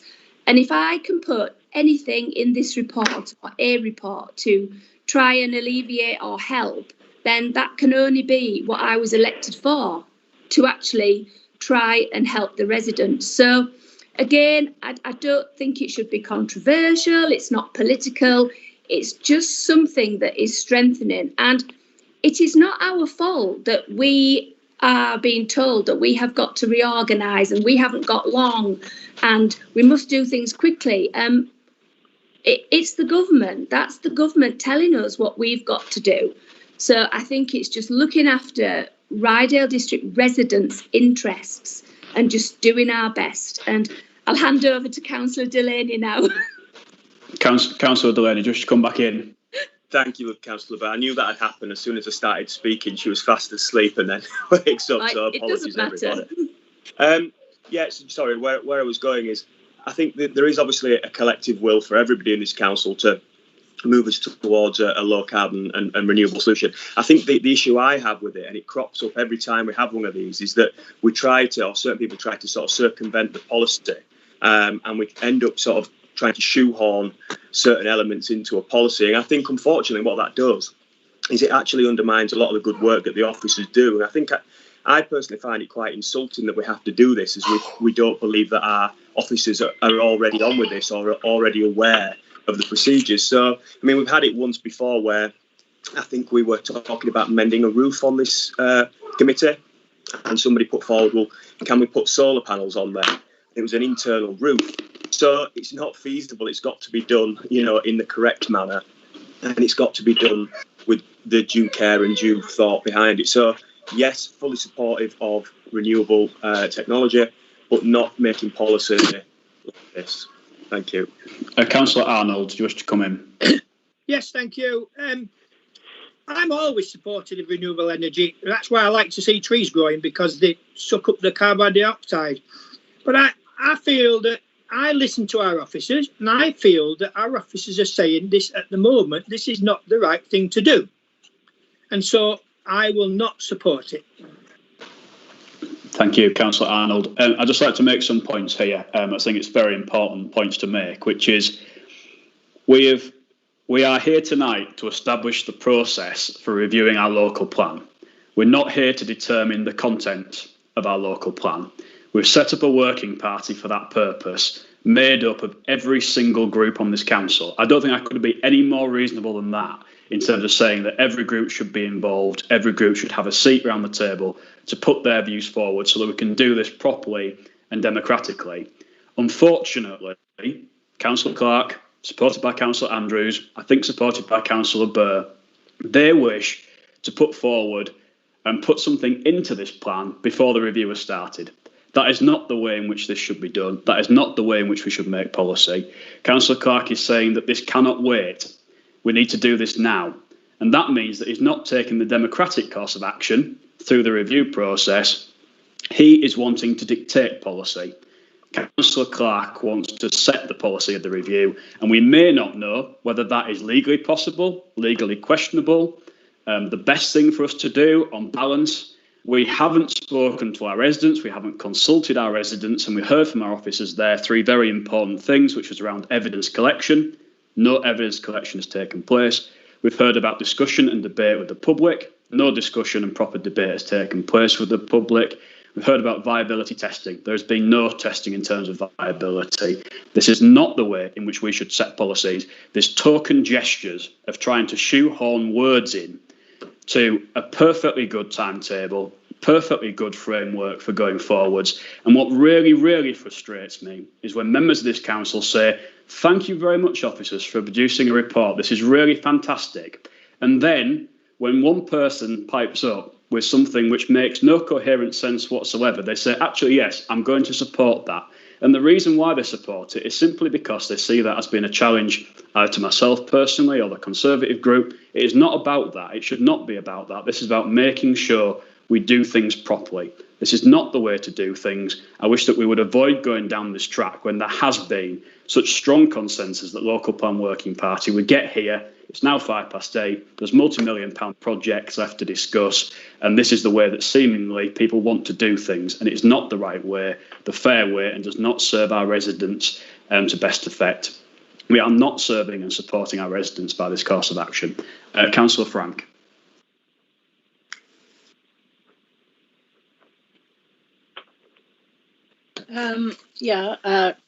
Climate change, it's the biggest threat there is to Ryedale. It's the biggest threat there's ever been to Ryedale. And if the last week of all the flooding in Malton and the floods down as far as York and the whole area is flooded. I've been out for a walk today and seriously, all the fields up here in Kirbymoor-side are like paddy fields. You needed your wellies on just to walk over a grass field. You can't walk anywhere without your feet squelching on wet ground. If we don't use every tool available to combat climate change, well, I just can't see what will happen next. And I don't suppose anyone else can. We must use every tool we have available. We must really press on that we've got to do this.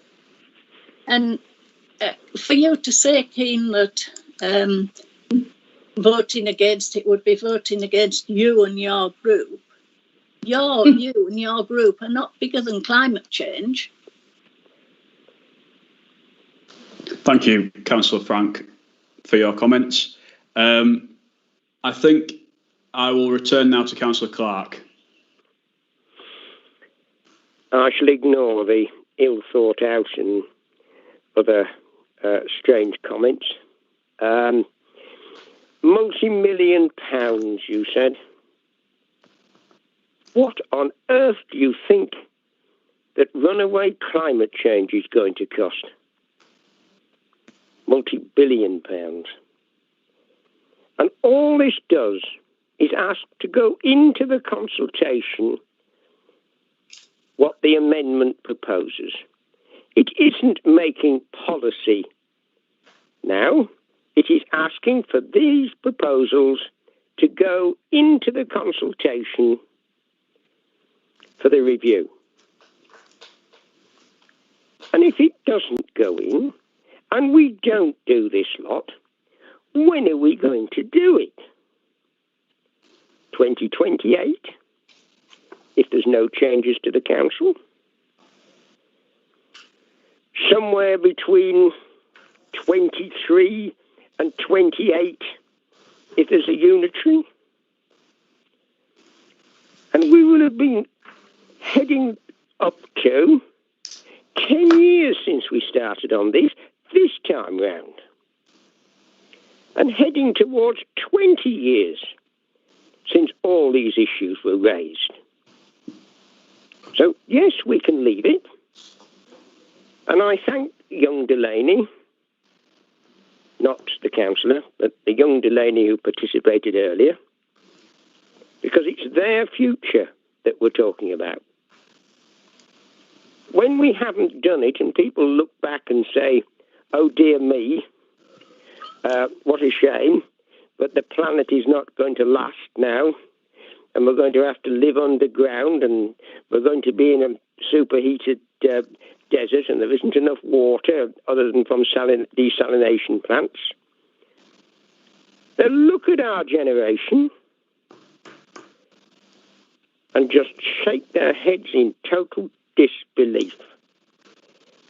We are asking here for the consultation, not the council's policy, but the consultation to include this lot, so that the things you said about not consulting with the public, so that we can consult with the public, so that we can put it in front of the inspector and let the inspector turn it down if they want.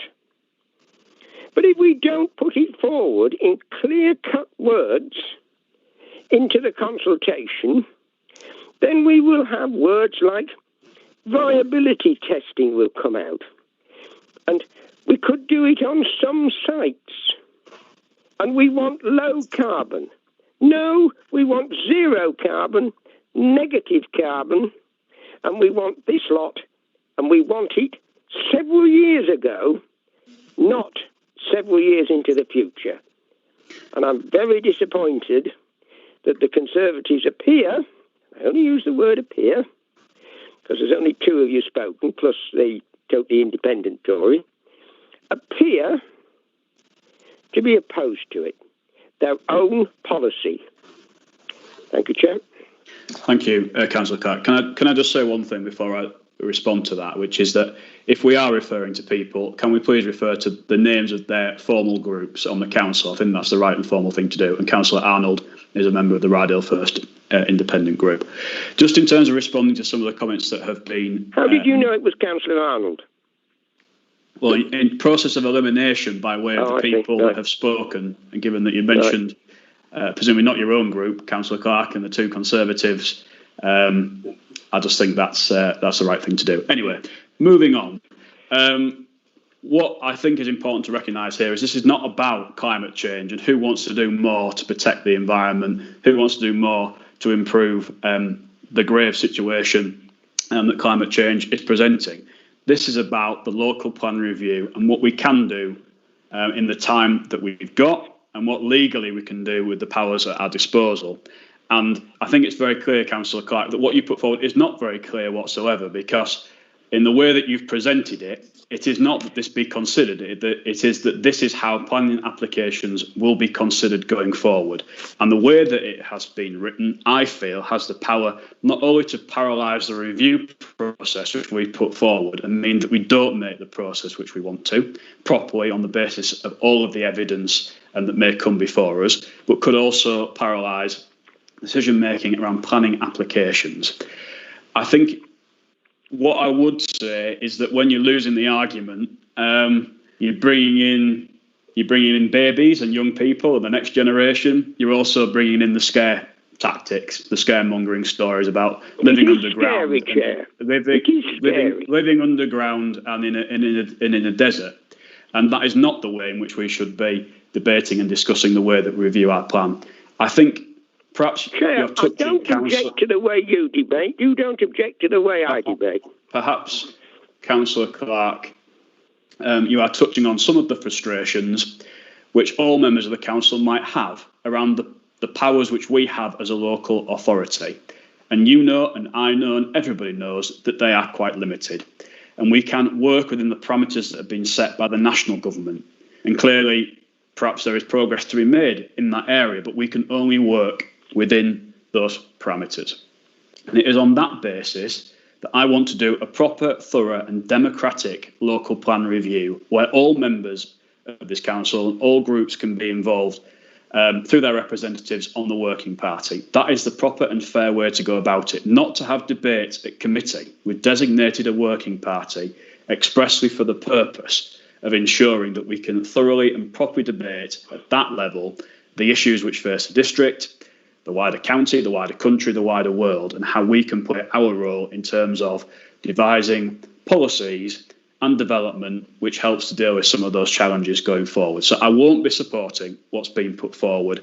I don't welcome this way of trying to do things. Your point, Councillor Clark, about the overall issue may be completely valid, but it is not the way in which we should be sort of coming to a conclusion before we've embarked upon the review. So we'll now go to the vote. I think, Ellen, you're going to need your roll call again for this one. So if you want to go through, Ellen, the list. Councillor Joy Andrews. For. Councillor Arnold. Against. Councillor Burr.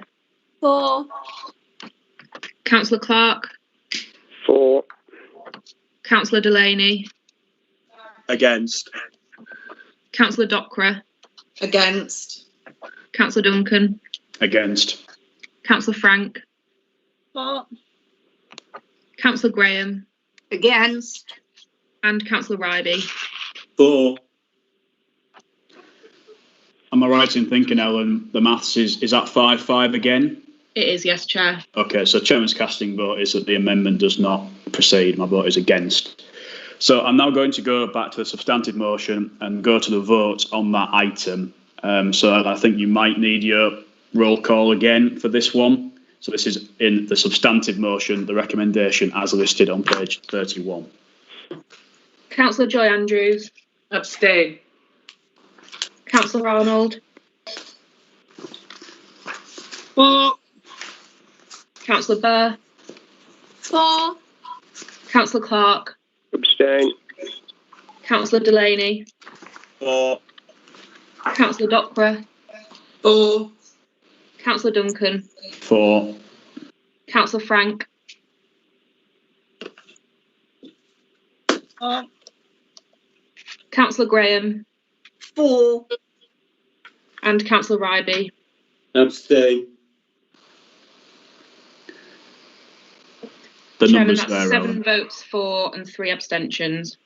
Thank you. So moving on to the next item is item 9, the HR policy review, leave and flexible working policies. You can see that the recommendation to put forward to council is that the revised policies are agreed for implementation. I think it's Emma that's introducing the new policies. Yes, Chair. Thanks, Emma. So we've got 2 policies for your consideration this evening, the leave policy and the flexible working policy.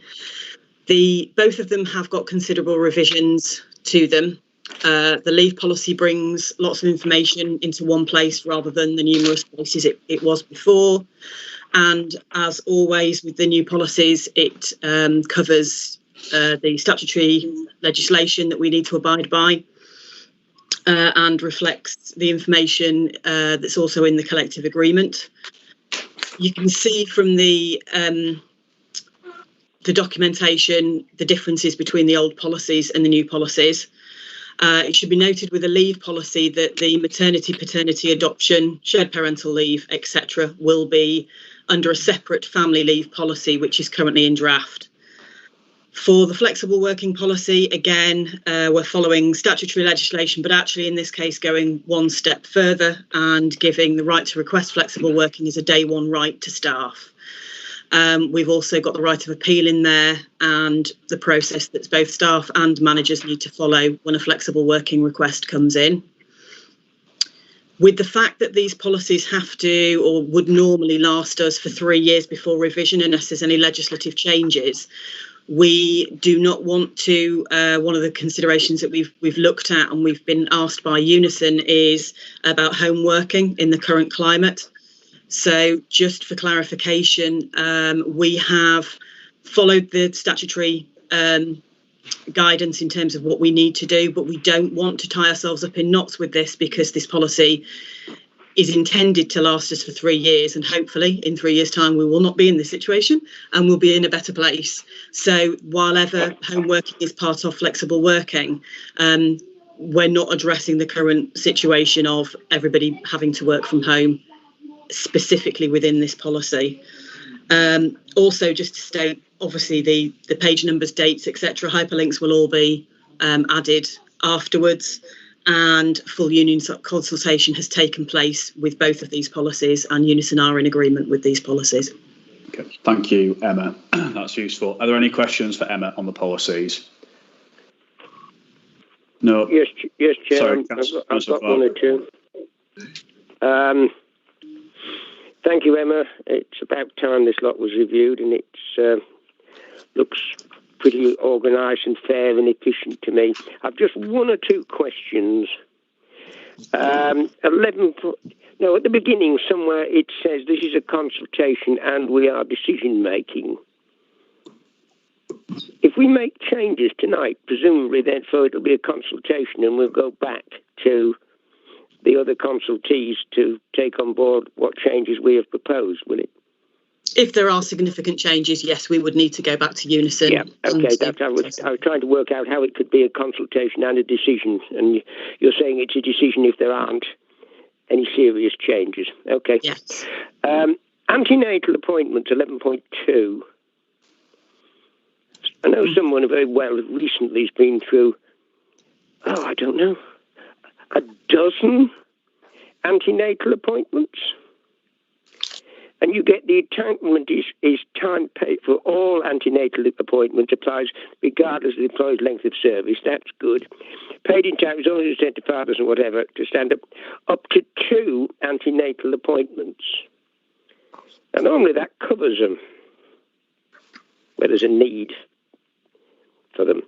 But if somebody has a dozen, how does that cover? Just, well, we'll support you for 2 because they're the people, they're rare. But they're the ones that really need our support, are they not? I'm not sure what the question is. So well, if somebody's got a string of antenatal appointments, because they have a problem over the whole of the 7-8 months, then they need more support than just supported for 2 appointments. So the employee has every appointment paid. The fathers and partners have 2 antenatal appointments paid. So that's kind of statutory. So, but it's the fathers or partners that have 2 antenatal appointments. Well, that wording needs a little bit of tightening, and it does leave me with a side issue.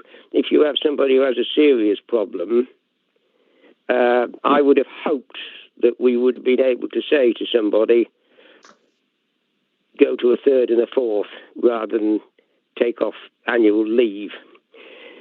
Right. Fertility treatment, same thing applies. Whether possible, employees should, 11.4, should attend to fertility clinics for treatment during their own time and attend work before and after their visit to the fertility clinic. Most fertility work, etc.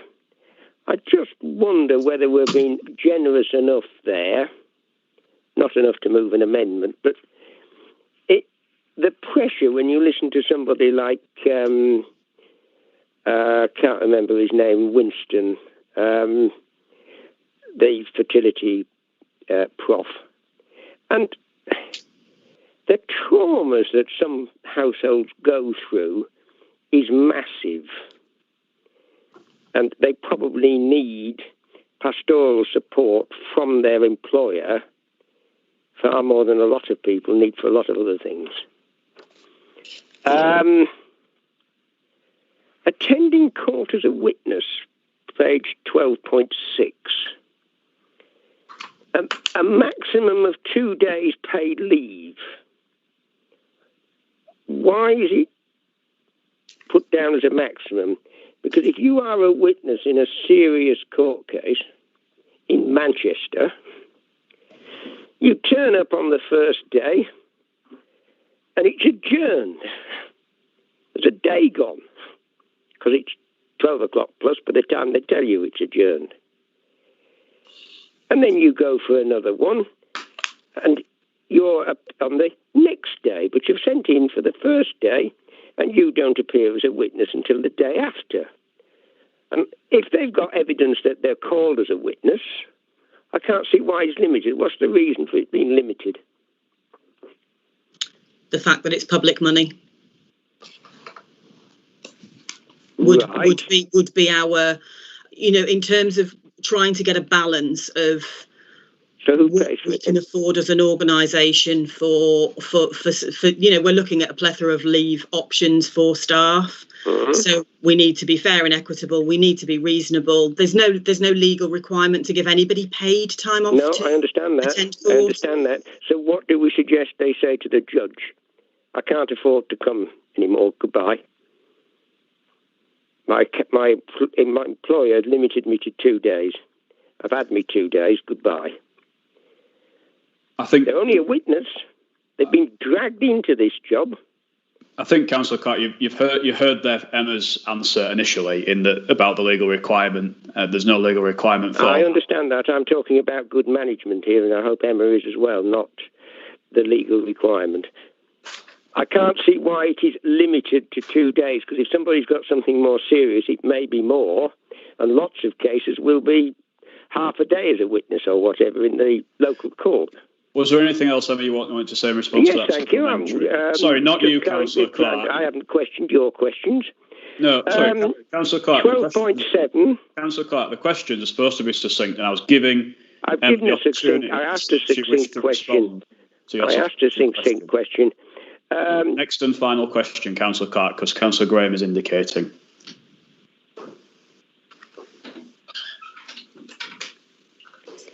Did you have another question, Councillor Clark? I do, Chair, yes. 12.7. Is this a cut and paste job, or am I misunderstanding something? I wouldn't have thought there was much time needed off for European elections, but maybe I'm wrong.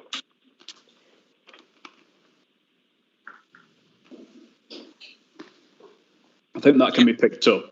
Councillor Clark, separately. Yeah, well, that's why I'm raising it succinctly. Yeah.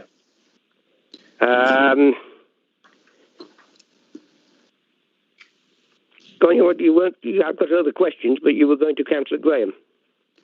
Sorry, are they quick fire questions, Councillor Clark? Probably the questions are. I don't know how long the answers will be. Adverse weather conditions.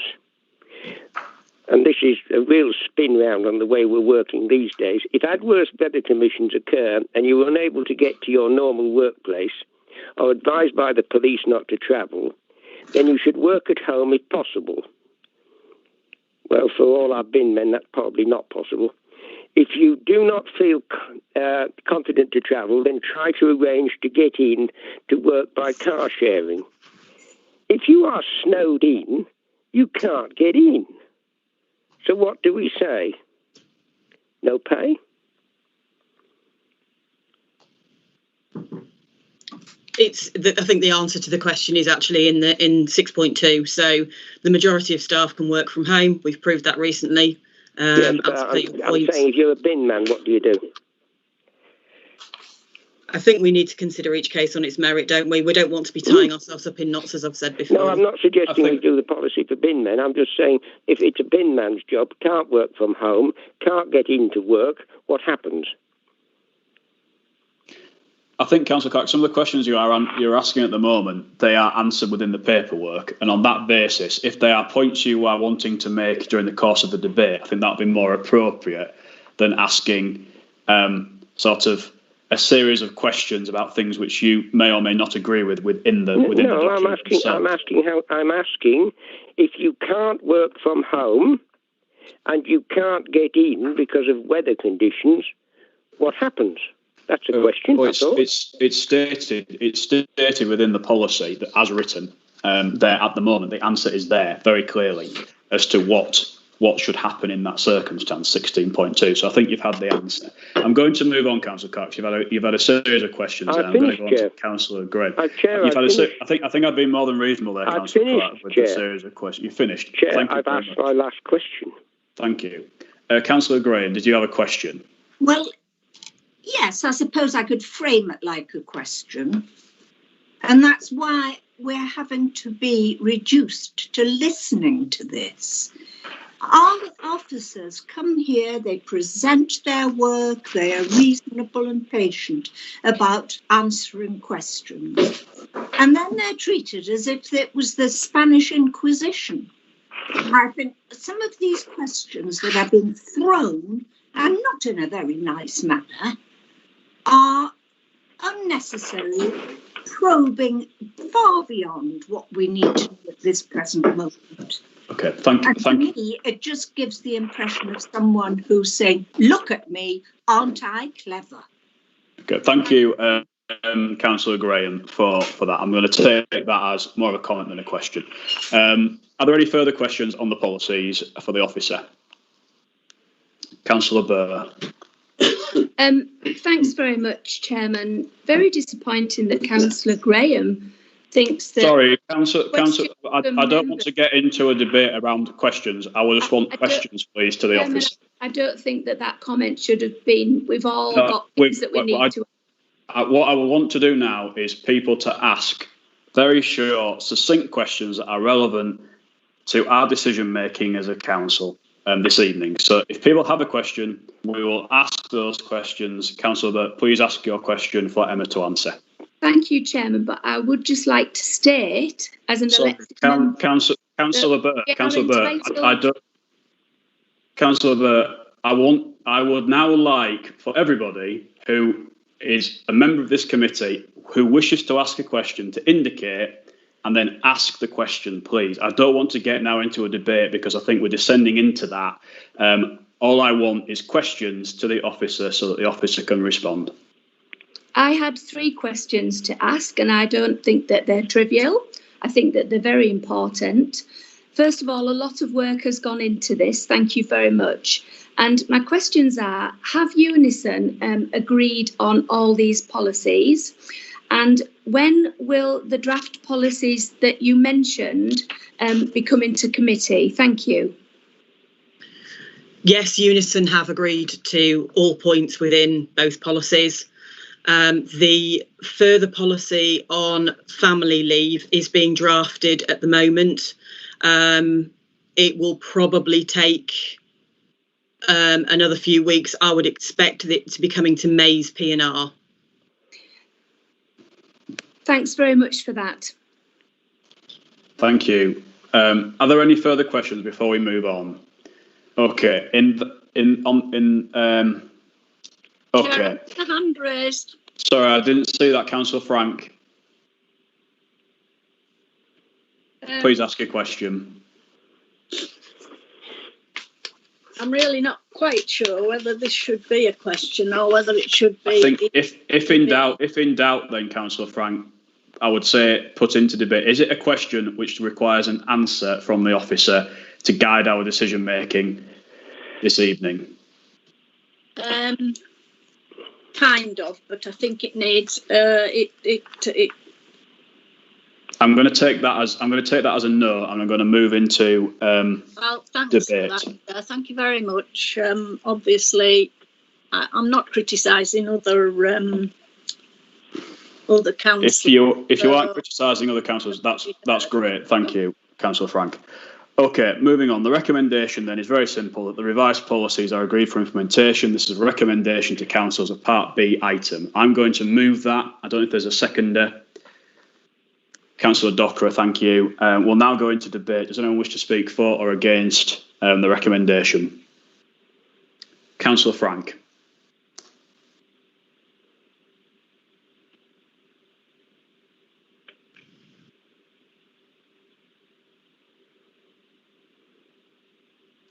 Councillor Frank, I can't hear you at the moment. Sorry. Can hear you now. It's the bit of the bottom of page 55, time off in lieu, the toil bit, page number 10.1. I think there could be a problem with it.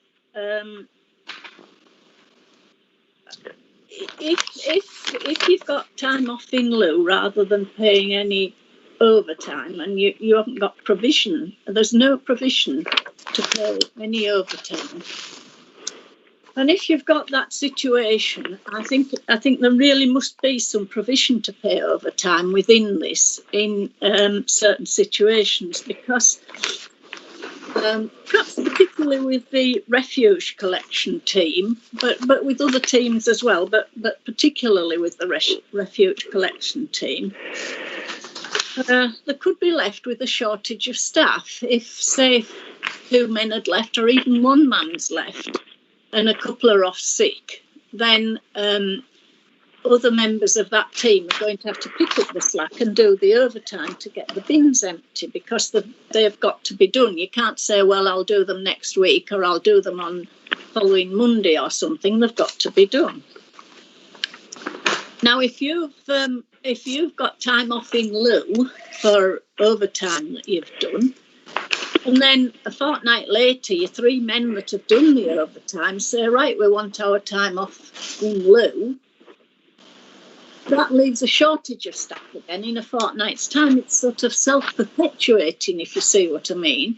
You're going to end up with people with a shortage of staff on these teams. Like a wheel of perpetual shortage of staff, because the ones that have done the overtime are then going to be off in lieu, so others are going to have to do overtime to fill in for the ones that are off. Do you see what I mean? I do. If I can just come in there. So I do think my question was going to be, would it not be better to have a provision to pay for overtime in certain circumstances? But anyway, that's what I wanted to say. Thank you. We do have, it's within the collective agreement. So within the collective agreement, we have an overtime rate of plain time for grade 6 and above, and any grades below, sort of between 1 and 5, have an overtime rate of 1.3. Toil, because it is planned work that's agreed by head of service, is separate again, and because toil is time taken back, an overtime, in your example, an overtime rate, for example, at the depot in street scene wouldn't necessarily work, because taking that time back isn't necessarily practical in that work environment. So the staff at the depot do work overtime. They have been working overtime. It is something we're looking to address, but toil is separate again, and we also have the flexi system. Okay, thank you, Emma, for that clarification there. Sorry, can I come back a minute, because on the bottom of page 55 it says there's no provision for overtime to be paid under toil, because toil's different to overtime and different to flexi time. They're three separate entities, effectively. Thanks, Emma, for that. Very complicated. Thank you. Okay, Councillor Burr, did you wish to speak? Thank you, Chairman. Yeah, I just want to say thank you, Emma. It's been a long time coming, and I know it was one of our first wishes of the Chief Executive to get all these policies reformed and updated. So thank you very much, and I think we're in good hands now. Thank you. Thank you. Councillor Dockerer. Yeah, I'd just like to say I think it's well written. It's all encompassing. It's nice to see that fertility treatment, gender reassignment is included in this, and it's an up-to-date policy. My only concern is that I don't feel there is enough leave if a parent loses a child, and I don't think a parent losing a child should be classed as the same as somebody losing their aunt, their grandfather, their father. And I would have liked to have seen that if a parent loses a child, they don't have to return to work until at least the child's funeral. And I think it's 5 days is insufficient, and I don't like that. Okay, thank you, Councillor Dockerer. Are there any further, anyone else wish to speak? Okay, in that case, the recommendation is there that the policies be recommended for implementation. I'll now go to the vote on this. So all those who are in favour of the policies, is everyone happy and comfortable with the policies, and do we need to go to a name vote? Is everyone happy? Mm-hmm. Okay. On that basis then, Ellen, if you could just record that was unanimous agreement on the policies. Thank you, Chair. Thank you. Moving to the next item on the agenda is item 10, which is the Milton Rooms progress report and grant request. I believe, Philip, is it you to introduce this item for us? Yes, it is, Chair. Thank you. Again, just check everybody that can hear me. Okay. Yeah. Yeah, can see a few nods. Right, that's great. Thank you. Okay, as you say, Chair, this is a report with regard to the Milton Rooms, and basically the report has three main purposes. First of all, it's to bring committee up to speed with progress that's been made against the actions identified by the Milton Rooms Working Party. Second, it's to note the Milton Rooms Committee business plan for the period from 2020 to 2023. And third, it's to make a decision or recommendation through to full council with regard to a request for capital funding to fund and pay for improvements at the Milton Room. Background to the report is that a lot of work has been done by the Milton Rooms Committee. I'd like to put on record my thanks for all the work that's been done over a number of months and number of years by everybody engaged in the Milton Rooms and by the Working Party as well. In terms of the Working Party, this was a party which was recommended by this committee, met in late 2019, early into 2020, and it identified a number of recommendations. Recommendations set out at section 6.2 of the report, and progress against those recommendations is at section 6.3. Won't go through those recommendations and progress in detail, except to say that there has been a lot of progress made on a number of fronts, including around trustees and the management board, around volunteering, around programming, and around the relationship with Malton Museum. Second part of the report is to seek this committee's noting of the Milton Rooms Committee business plan. It is the Milton Rooms business plan, so it's not for this committee or this council to endorse or effectively agree it, but it's simply there for noting, and it's at page 81 of the papers on this evening's agenda. Third and final item is a request for capital grant funding to fund a range of capital works set out at section 6.11 of the report. The various works are set out there, but they include works for the toilets, foyer, kitchen, hall, heating, and so on and so forth. and the cost of those works would be £193,000, with the proposal that funding is taken out of the council's reserves. Final point to make, I think, perhaps, Chair, is that there was some additional information circulated to members of the committee this afternoon on the forward financial predictions for the Milton Rooms. I can only apologise that wasn't circulated early. That was an oversight, so I do apologise for that. So in summary, Chair, the three recommendations. First of all, to note progress against the Working Party recommendations. Second, to note the Milton Rooms business plan. And third, to make a decision in terms of the funding request to go forward to full council for consideration. So that's it from me, Chair, and happy to try and answer any questions. Thank you, Philip, for that overview there. Are there any questions for Philip? And please ensure there are questions, please, that we need Philip's input on to help our decision making. Councillor Burr. Yeah, thank you, Philip. I've got a few questions, so forgive me, but it's very important that I ask these questions just so I can have an overview of everything that's been happening. So could you tell me who actually was the author of the report 81 to 87? And what's your opinion of the income and expenditure that we just received about 2 hours ago?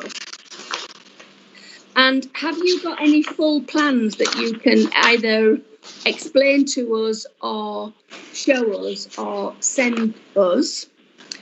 The costings, now on the costings, we've got 55k of estimates. Are they guesstimates or estimates? And we've got 18k for the loo, 7k for the loo, 5 for the bar, decorating 9, floor cleaning 7, curtains and blinds 14, assembly rooms 9. Now, there's no indication if these are fixed funds, fixed costs, if they've had 3 estimates and they've got the best. I'm just not sure how these figures have actually been arrived at. So it would be really helpful if you could answer those, and I apologise that there's quite a lot there, but I didn't get the detail in time to ask you prior. Yeah, no, that's fine, Councillor Byrne. Again, I can only apologise. It was an oversight. The information should have been circulated earlier. I can only apologise again for that. I'll come back to your first question at the end, if that's okay. In terms of the cost plan, there are some more detailed costs in there, and you're quite right, there are some estimates. So those, I understand, well, all the information has come from the Milton Rooms Committee, but they are robust estimates as I understand it. But within the report, the recommendation does make it clear that we would need more detailed plans and more detailed information. So yes, there are some estimates, and that would require further work to kind of pin those things down. In terms of the budget plan circulated this afternoon, I think what I'd perhaps say is that the projections are based upon income going back next financial year to the level that it was in 1920. And within the context of COVID, that could be a little bit of a stretch. So I think perhaps there needs to be some thought given to that, and that perhaps needs a little bit more work. Yes. So I think perhaps there's some ambition around that, which we need to admire, and hopefully Works If Agreed will assist with that. But probably need a little bit more work around those estimates. And sorry, Councillor Burr, your first question around section 8187, could you just expand on that for me, please, if you don't mind? Or you mentioned 81287, sorry. Yes, thank you. It's just the actual body of the report. Who actually wrote that report? Was it, because I know our officers have been helping. Yeah. Yeah, it was the Arts and Events Officer. That lady, Esther, was involved with the Working Party and has been working very closely with the Milton Rooms in her period. She's been at Ryedale for about 18 months, has been working with the Milton Rooms through that 18-month period. And just one supplementary, Philip, I just did ask you, where are the full plans? I do not have those full plans at the moment, so I would need to actually get that information from the committee. Thank you, Philip, for that. Okay, were there any further questions for Philip? Yes, Chair. Councillor Clark. I've got 2 questions. One, What has changed since we've had similar requests for funding from the Milton Rooms that the recommendation has been turned down? What's changed to make these recommendations being supported? Okay. I think what I'd say on that, Councillor Clark, is that there's been quite a detailed and robust process through the working party. So the working party identified a number of areas where there was an opportunity to kind of move things forward, and I think things have progressed in those areas. I mentioned specific things around volunteering, around the trustees, around programming, around the museum, and so on and so forth. So I think, as I said in my opening comments, there's been a tremendous amount of work done by people involved in the Milton Rooms for many, many, many years, and it's important that's recognised. But I think the work of the working party has helped move things forward in the last period of time. So I think we're in perhaps a slightly different place than we were a number of months ago. Thank you. And my second question is, what are the benefits to Pickering of this? I think if this scheme is agreed by members, then the Milton Rooms should be a facility and a community venue for the entire Ryedale area. And I think within the vision that's been articulated by the Milton Rooms Committee, it does talk about it being a cultural venue, or words to that effect, for the whole of Ryedale. So it should be something which draws people into the wider Ryedale area, including Pickering. Clearly, it's located in Malton, but there should be wider benefits. And I think one thing that's happened with the Milton Rooms over the last period of time, though obviously COVID has had an impact, is there has been a conscious effort to actually build wider partnerships with organisations, groups right across the Ryedale area. So I'm hoping that there will be lots of benefits to Pickering, and anticipate that will be the case. Thanks, Philip, for that. Councillor Ryby. You're on mute, Councillor Ryby.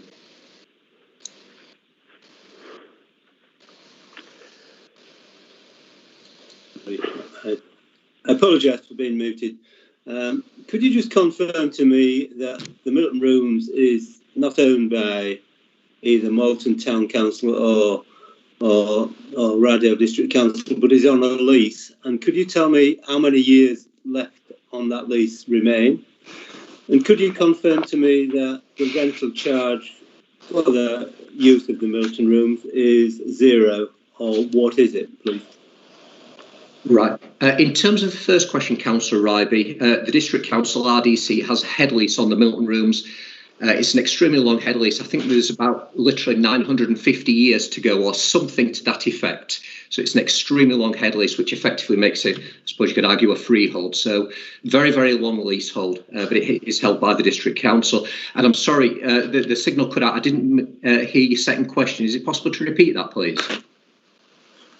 So am I right in thinking that the rental is zero, or is there a rental charge? I'm not aware there's a rental charge that from the District Council to the Milton Rooms Committee, no. So in effect, we as good as own the place, really? Yes. Yeah. Yes. This was an agreement that was made quite a number of years ago. Thank you. Thank you for that. Any further questions? Councillor Burt, I'll allow you to come back with one more question. Yes, thank you, Chair. This actually is a question to your good self. And I suppose I just would like an explanation, please. The working party that you were chairman of, you said that every case would be dealt on merit with full receipt of full plans. And I just wondered if you felt that you've changed your mind, or the full plan, we don't need the full plans because there's something different with this request. And the second thing that I would just like to say is that on page 87, there's a list of performers who use the Milton Rooms. And I just want it on record that those performers, the majority of them, were all trained at Kirkham Henry Performing Arts. So we're grateful that Kirkham Henry Performing Arts actually puts people onto the Milton Rooms. It was just, I wondered if you were aware of that as well, Chairman. Thank you, Councillor Burr, for your questions. First of all, relating to what was decided by this committee what was recommended by the working party on a cross-party basis, what was approved, I think, I won't say unanimously, but certainly almost unanimously by this committee, was that principle that any requests for funding will be determined by RDC members on a case-by-case basis on the same terms as other venues in the district, and only upon receipt of full plans and rationale from the operator. That is what we decided as a working party and as a committee, and obviously that you support as well, Councillor Burr. And as you can see in the recommendations on page 75, you will see recommendation number 3 is that P&R recommends to Council the approval of the 193,000 subject to receipt of detailed plans with delegated authority. So the decision of the working party, the decision of the committee several months back, and the decision, if we were to decide that this evening, is fully consistent with what we've decided going forward. That's very clear from the report that's in front of us. The second thing I would say is absolutely I can see that I think Angela Kirkham is quoted in this document as being fully supportive as well of the Milton Rooms, and that's really good to see that within the report that's been put forward by the Milton Rooms. And just a supplementary, Chairman, yes, Angela Kirkham is fully supportive of this. And it was really just to bring your attention to how many people have actually gone through Kirkham Henry and actually performed on that stage. Thank you, Councillor Burr. But again, I can see that from the report, which I've read in full. I can see clearly the links that there are between those two organisations. So thank you for raising that. Thank you. Are there any further questions that anybody's got on this item before we move to the debate and discussion? Okay. So the recommendations are there, and you can see there's 3 recommendations. I think it's worth just pointing out that the first 2, the progress against the interim report produced by the Working Party and the business plan that's been produced by the Milton Rooms Committee, are for us to note as a P&R committee. The third recommendation is that we make that recommendation to Council for the capital funding of 193,000 to fund the works, emphasise again, subject to receipt of detailed plans, delegated authority given to the programme director, and the funding to be released on a phased basis, obviously with support, hopefully, and agreement from the Council. So that is the recommendations that are before us. I'm happy to propose those. I don't know if there's a seconder. Councillor Arnold, was that an indication? Yeah, thank you. So we'll move into how to move into debate and discussion on this item. Does anyone wish to speak? Councillor Delaney. Thank you, Chairman. Yeah, fully supportive of this. Obviously, this is our asset; it's our responsibility. For me, any organisation that's asking for a substantial amount of money, I feel I need 2 things. One is a business plan, so how that money is going to be spent and the substance behind it. And 2, confidence in the people that are actually going to spend that, who are going to be tasked with implementing that business plan. Before, I don't feel we had either. So I think somebody asked what's changed. Previously, I don't think we had either of those things. And it was something that I'd asked for and I wanted to see for a long time. So now the fact that we have the business planning, I think we have a good team in the Milton Rooms. I think we can support this. I mean, it's been a tough year for obviously a lot of people, and obviously the Milton Rooms is no exception to that. But I think as the gloom starts to lift, hopefully, over this pandemic, I think it's time for a fresh start for the Milton Rooms. And I think, we talk about as we transition from this council to potentially a different authority. I think we have the money to invest in this asset, and I think we should support it. Thank you, Chair. Thank you. I think Councillor Burr and then Councillor Arnold. Yes, thank you, Chairman. The Milton Rooms has been a big part of my life, and I've watched over the years of being on the council that is being relentlessly starved of money over the years. I've watched it being run by enthusiastic volunteers, again with no financial help from the council. And over the years, I've really tried to ask the council for money, and every single time being rejected. So this is really good that something has come forward. I only want the best for the Milton Rooms, and I don't want anything to be political. I think along with the Malton councillors and Councillor Thackeray, we have actually tried to put serious proposals and some proposals for doing good things, and that's actually been rejected and laughed out of the council, really. So I think that if we don't give Milton Rooms any money, there could be a chance. I'm not saying that it will, but there could be a chance that it may fold. And I mean, that'll be absolutely terrible. Now, Malton has had a huge housing boom, and a lot of money has come into the council from Malton. The request of 192 plus, for me, isn't enough. And what it's doing is it's just a sticking plaster. And the disability access for performers and visitors is really antiquated. And I think this council should create a lasting legacy. And I want the Milton Rooms to not only survive, but thrive. I want it to be amazing. I want us to go the extra mile. I want us to be visionary, and I want the Milton Rooms to be a fantastic destination. I want to do the right thing by the Milton Rooms, and I think that we should invest, if we're going to invest £200,000 for sticking plasters, I think we should really invest properly. And I'd like to move an amendment, please.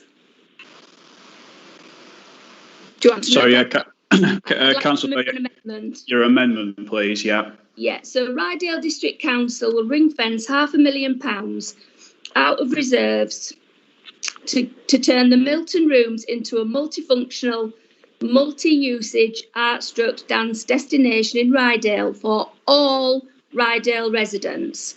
A detailed report to be drawn up with officers' support and presented to council as soon as possible. Would you like me to send that, Chairman? If it's available, please send it. Yeah, that'll be useful. In terms of the amendment, Councillor Burr, what are you doing? Are you deleting words, adding words? Yeah, I'm actually proposing that amendment. I don't need to. I'm adding those words. So you're adding those words after. So where are you adding the words to? That's the new recommendation. The recommendation that stands at the moment is that we give approval. The recommendation to council is to give approval for capital funding of up to 193,000. Are you adding those words? So it would be 500, another 500,000. The money is changed to 500,000. So you're replacing. I certainly am. Yes. So could just for clarity, for the benefit of the officers, your amendment is to. Could you just repeat what your amendment is to do, please? It's to change those. It's to change the finances. So replace the words. Giving them 192. 193, yeah. 192 plus, yeah, and it's giving them £500,000. Right. So you're replacing 193k with 500k. Yeah. Yeah. Is that it? With the words that I've sent to whoever, Simon. Right. Simon, can you take a look, please, at the wording that's been circulated and check that it's actually in the format of an amendment in accordance with the procedure rules, please? Thank you, Chairman.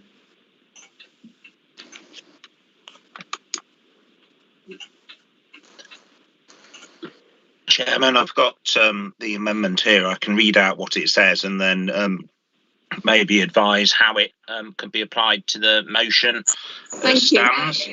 So the amendment says RDC will ring fence £500,000 out of reserves to turn the Milton Rooms into a multifunctional, multi-usage arts dance destination in Ryedale for all Ryedale residents' enjoyment. A detailed report be drawn up with officers' support and presented to council as soon as possible. In terms of where it could sit in terms of the substantive motion, I think it would effectively replace Roman numeral 3 of the motion. I think Chair, I would advise taking advice as well from the Section 151 officer, given the financial sum involved in the amendment. Thank you, Simon. Thank you. Is a Section 151 officer available, please? Yes, I am. Hi, can everyone hear me? Yes. Yes, hello there. As the funding would come from reserves, as you'll see later on, there are a number of proposals to take funding from reserves. It would essentially need to be added to that where it passed. We would amend the budget papers going on to council, and then it could be a process of prioritisation for members at that stage. Thank you. Thank you, Anton. So, just for clarity, Simon, the amendment that's been put forward, is it in a format which is add, delete, replace words that form the substantive motion? The email that I've received just sets out the new wording, so it doesn't say replace Roman numeral 3 with the following wording. Okay. So is that what? So you propose? Are you suggesting, sorry, Simon, that one way of dealing with this would be for Councillor Burr's wording to replace Roman numeral 3 with the wording that you've got on your email? Yes, that would be my suggestion, to effectively fit the amendment to the motion as worded. Okay, thank you. Thank you, Simon. Could you please just repeat that for the benefit of members, exactly what the wording is? Yes, the wording is RDC will ring fence £500,000 out of reserves to turn the Milton Rooms into a multifunctional, multi-usage arts dance destination in Ryedale for all Ryedale residents' enjoyment. A detailed report be drawn up with officer support and presented to council as soon as possible. Okay, thank you. Do you have a seconder, Councillor Burr? Yes, she does. Councillor Ryby, thank you. Councillor Burr, do you want to introduce your amendment, please? Yes. So you'll be thinking, why £500,000?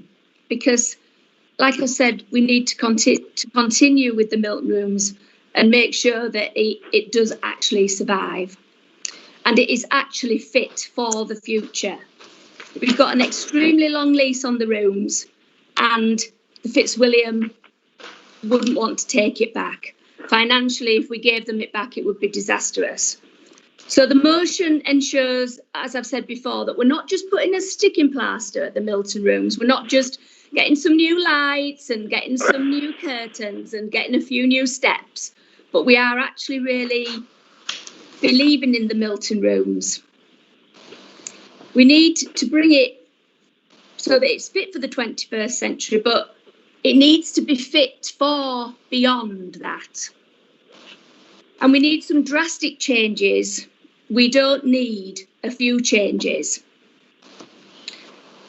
I think that as a council, we need to understand that to make this Milton Rooms work and to support the new, very, very vibrant Milton Rooms committee, we need to also attract artists and visitors from abroad and from England and all over. And at the moment, as Councillor Thackeray has often said, the stage is just too small and it needs to be removed completely. And this amendment just enhances the bid, just under 200,000, but they've got more to spend to make it into a fantastic venue. We need to be able to offer this to performers who need a large space, like Kirkham Henry can't put on their facilities there. They have to go to Norton College, and it's still not right because the Milton Rooms just isn't right for those youngsters. We need portable, lightweight staging, and as I say, we need to ensure that it's a venue that everybody can use, not just for dance, not just for performing arts, but for lots of other things. And I do think that this new committee are excited and enthusiastic to do that. We all know what needs doing at the Milton Rooms, but they've never had any money to do it. And we've got councillors here, Councillor Thackeray, who's got a lot of knowledge and has been helping the committee, and he would continue to help that committee. So we have a chance now, going through reorganisation. We may lose that money, we may not, but I think we should put our money where our mouth is, and we say we want to support and help the Milton Rooms. We've got a very long lease, so it's basically our property, and it would be a huge mistake, in my opinion. Thank you, Councillor Burr. Your time's up. Thank you. If we didn't invest £500,000 in the Milton Rooms. Thank you, Chairman. Thank you. Councillor Ryby, a second. Did you wish to speak? You're on mute, Councillor Ryby. Okay. Sorry, thank you very much. I'd just like to support Councillor Burr and just identify really that, you know, it's as good as ours forever. It costs us nothing in rent. We've got no borrowings against it. If we and when you look at the present proposal of 193,000, more than half of that is just to upgrade the toilets. And the budget that you've got, or the expected income, is perhaps £4,000 a year profit, which is, you know, doomed to failure almost. So we do need to grasp the nettle and really change the whole facility. And this is a good opportunity to do that. And if you look in terms of the term of the lease, well, it amounts to £100 a week. There's £500,000 paying it back. So it's for nothing almost. Thank you. Thank you, Councillor Ryby. I think Councillor Arnold, then Councillor Delaney. And sorry, Councillor Frank, I've just seen that your hand's up as well. I can't remember what order they were in, but if we go Councillor Arnold, Delaney, Frank. Thank you, Chair. I'm sorry, but I can't support this because I want to see how the initial money is spent and how it is managed and how much progress is made and how much support it receives from artists, visitors and the residents of Ryedale. This is an awful lot of money and we have no idea how it is going to be spent. In the future, if we get some decent plans in 3 or 4 years' time, yes, we'll give us some money, but not at the moment.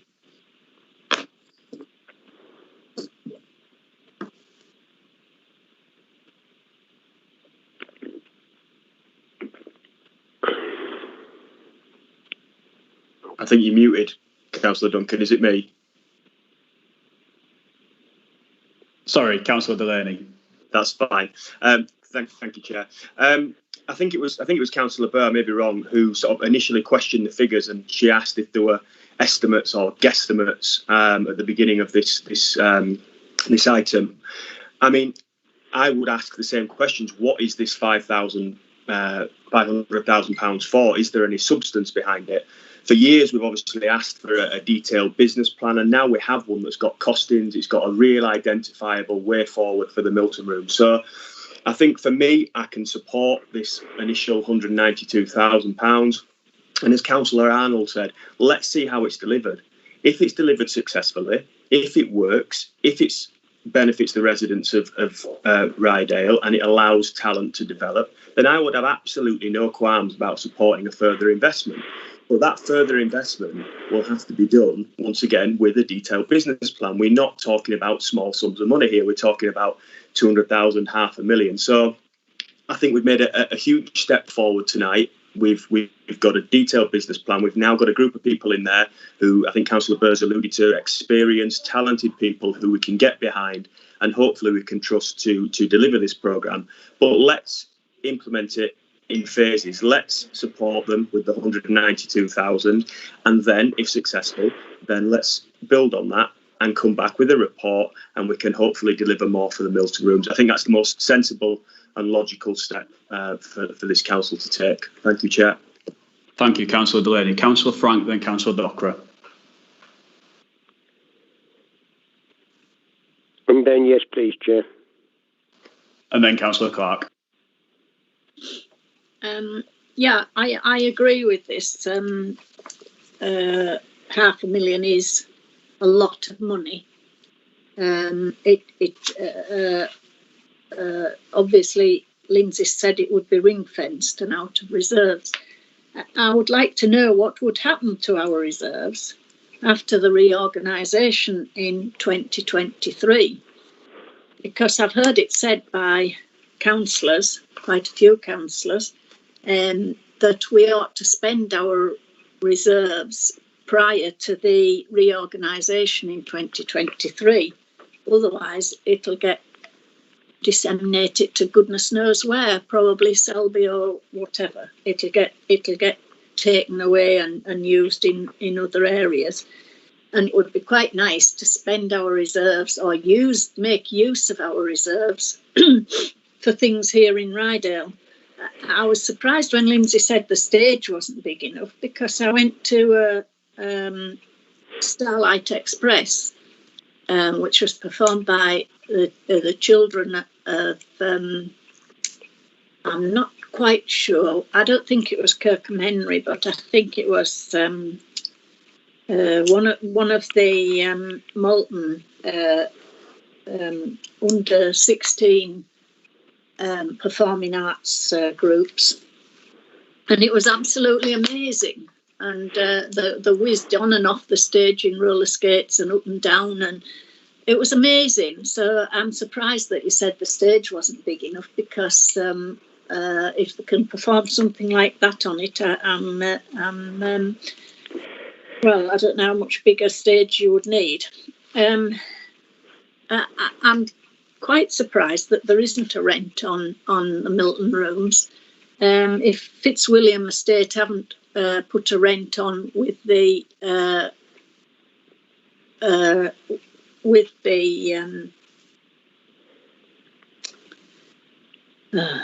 lease, I'm quite surprised at that, because I think Fitzwilliam Estate are on the ball, and usually a lease would incur a rent as well as the lease. So I would like to know a bit more about that. And I think we would need to know, really, we'd need to know more about what this £500,000 would be spent on. We'd need to have a bit more of an idea what you need £500,000 for, and if the Milton, I mean, if it might need re-roofing or something, for all I know. I don't think we know enough about it to commit to 500,000. Although, having said that, I'd rather it was spent on the Milton rooms than on Town Hall in Selby. Thank you, Councillor Frank. That's time there. Thank you. Councillor Dockerer. Yeah, I really would like to see the Milton rooms turned into a fantastic arts venue. I think Ryedale and Malton deserve it. I think I've got absolute faith now in the committee. When I first joined the council, it was quite scary watching what was going on, but now I've got faith in the committee. I think they get the money this time and they come back to us with plans for the future, and I think that's the way forward. We can't, if somebody asks for you don't go for a bank loan and ask for 10,000 and the bank manager says, well, you've got great ideas, here's 20. I think they come back to us with plans for what else they want to do, and they prove their worth. I think Councillor Burr's statement is 500,000 on the back of nothing. Yet you already questioned, as Councillor Delaney said, you already questioned. We haven't seen plans and whatever. I think they should get the money this time, and I think they should come back to us with plans in the near future, not 2 or 3 years down the line. Let's get this done, and let's do it over a relatively short period of time, and give them the money as and when they can produce the business plans and the plans moving forward on what they want to do. Thank you, Councillor Dockerer. Councillor Clark. Thank you, Chair. I wonder if Councillor Burr would consider withdrawing her amendment and changing it, and let me suggest why. If she changes the 193,000 to 500,000, I agree totally with her that is a more realistic number to try and make some serious changes into the Milton rooms. However, on the wording that we've got from her, we lose the 193,000 to be spent on what we've got in this report. So my solution to that would be that she leaves, and I've got two little twos, I think it should be little three, that P&R recommends, and that would stay as it is, and then Lindsay's amendment would read, as she's got it, but 307,000, if my sums are right, to be considered, etc.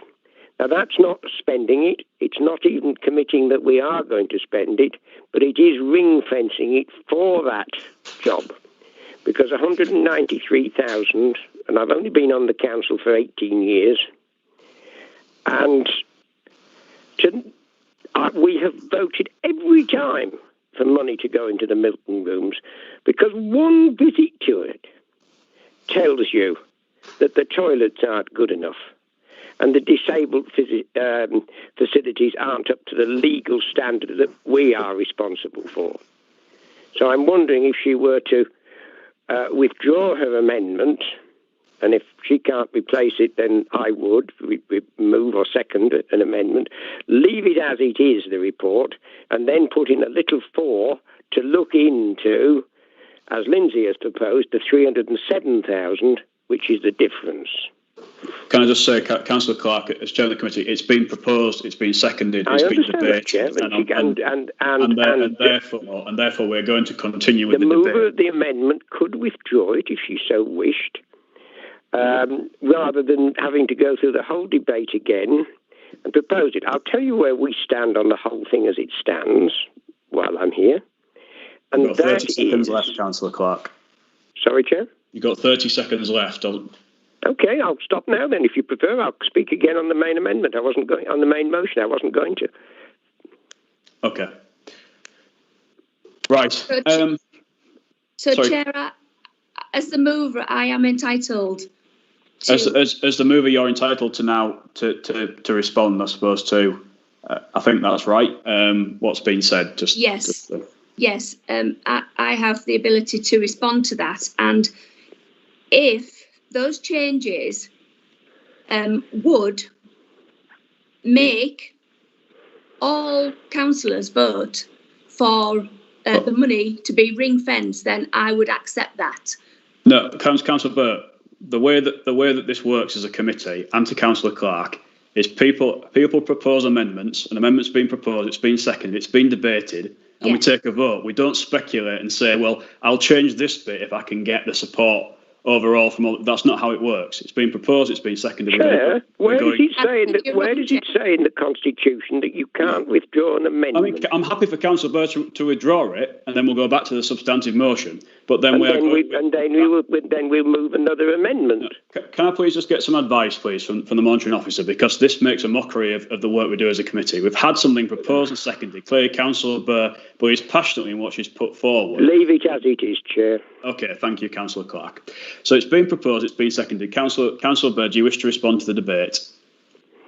Yes, I do. I'm only asking for this money to be ring-fenced. That is what I'm asking for. And are we about to try and move forward and make something with the Milton rooms or not? So we need to remove the stage. We need to do a lot of things which the Milton Rooms Management Committee know what they need, but they are just trying to do their best. Is this council really serious about actually supporting the Milton Rooms unequivocally? Because what you're saying is that you're going to support the 193,000. Our officers have told us that it's all based on guesstimates and estimates. So we don't actually know what the true figures are going to be. I am asking you to ring fence that money. There's no doubt, I can hear it round the room, round the virtual meeting, that everybody wants to support the Milton Rooms. Councillor Delaney has said about, I need to produce some figures. Well, we've only been given estimates, not even hard facts with the figures. And Councillor Dockra, I appreciate what you say, and I'm sure you do want to support the Milton Rooms, but coming back for more might be too late. We've got the money, we've got the reserves, and we should do it. We should do it now. We should bite the bullet and do it now. So, Councillor Arnold, you say you can't support it because it's an awful lot of money. Well, it is an awful lot of money, but all the time I've been on this council, the Milton Rooms has been starved of money. So it's about time we did put some money into the Milton Rooms. And I do hope that you will also all support this. Thank you. Thank you, Councillor Barr. I just want to reply to some of the points that have been raised and say very clearly, in my view, that I have complete confidence in the Milton Rooms Committee at this point in time. They've made really great steps forward in recent months, despite all of the odds.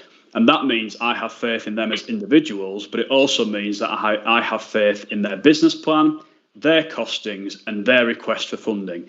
The guesstimates that Councillor Burr is referring to are estimates that have been obtained by the Milton Rooms Committee and presented to this council. It is their request for 193,000. And what Councillor Burr is saying is that she knows better than the Milton Rooms Committee knows about its own building. And that is the key issue here.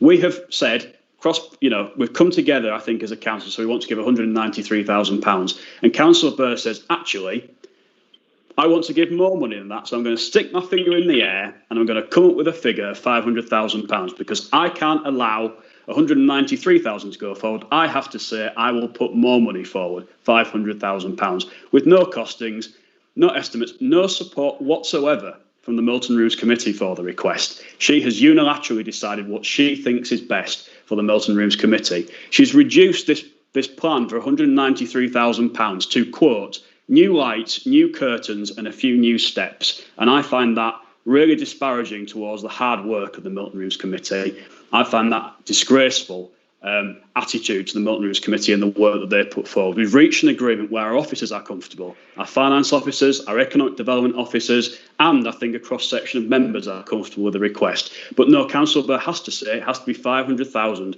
with no understanding whatsoever of how that money might be spent going forward. We've come so far, the Milton Rooms Committee has come so far, I have total confidence in them. I'm going to support the 193 because that is what request they put forward themselves. I'm not going to support sticking my finger in the air style politics where we try to outmaneuver what has been a cross-party support for the Milton Rooms going forward. That, again, is not how we should be doing politics in this council. It's not how we should be making policy in this council. So I have faith, although I'm not sure Councillor Burr does because she thinks she knows better, I have faith in the Milton Rooms Committee. I wish them really good success going forward into the future.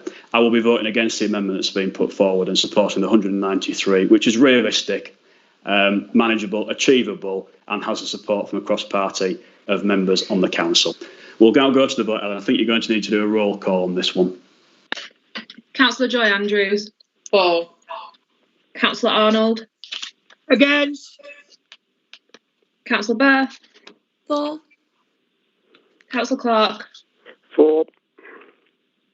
Councillor Delaney. Against. Councillor Dockra. Against. Councillor Duncan. Against. Councillor Frank. For. Councillor Graham. Against. And Councillor Ryedale. For. I think, Ellen, is that a 5-5? It is, Chair, yes. Okay, so Chairman's casting vote is against, so the amendment doesn't go forward. We return to the substantive motion. Does anyone else wish to speak on this item? Yes, please, Chair. Sorry, Councillor Andrews and then Councillor Clark.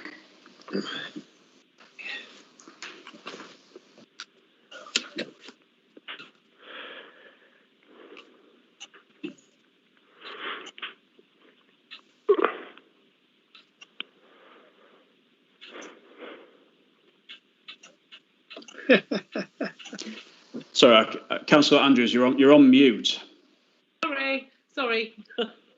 Thank you.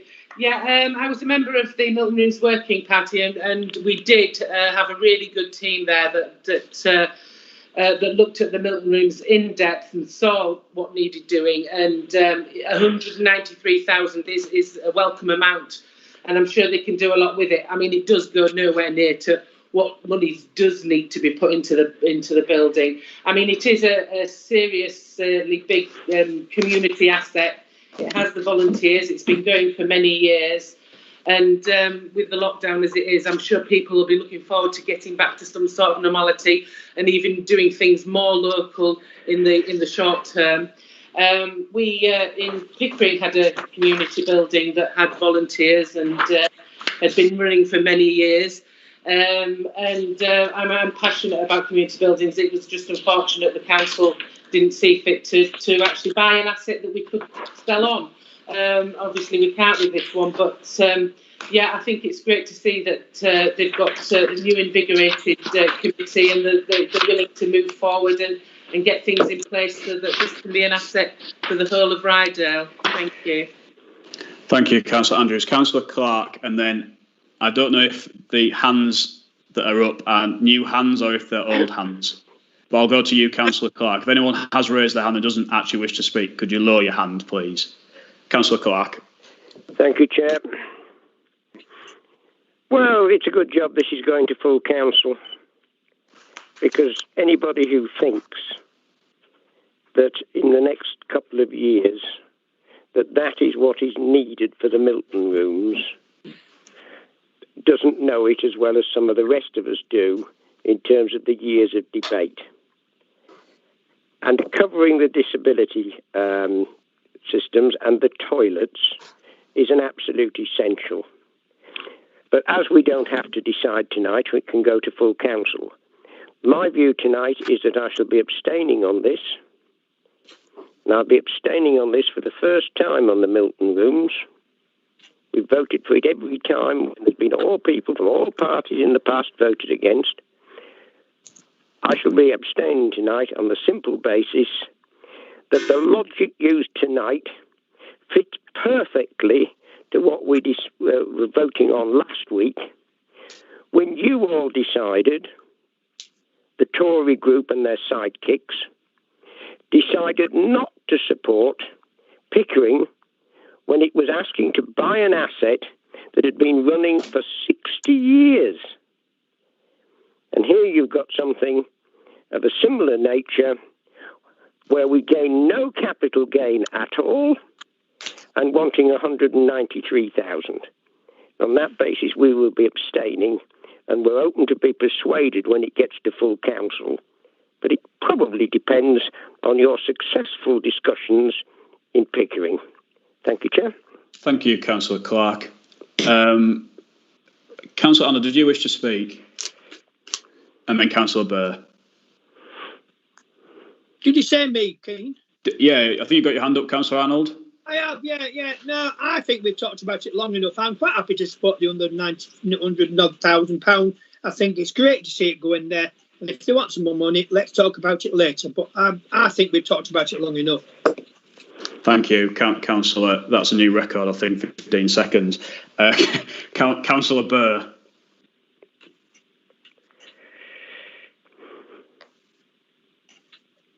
So you're on mute, Councillor Burr. Chairman, you are our leader and you have your own views with your own party. And if people do not share those same views, there is absolutely no need to call names to other councillors. We are all professional people. And I don't think that there was any need for you to say that I was disgraceful because I was sticking up for the Milton Rooms. And I think I know better. 5 people actually voted with and 5 people against. And you could have used your casting vote. So I don't know better. I'm just trying to do my best. And I don't think that being unprofessional helps the council. However, onto the Milton Rooms. I'm absolutely delighted that the Milton Rooms are trying their hardest to do what is needed. And I think the 500,000 earmarked would have been absolutely welcomed with open arms to them. I would never, ever not support the Milton Rooms. I've never, ever tried to be political with the Milton Rooms.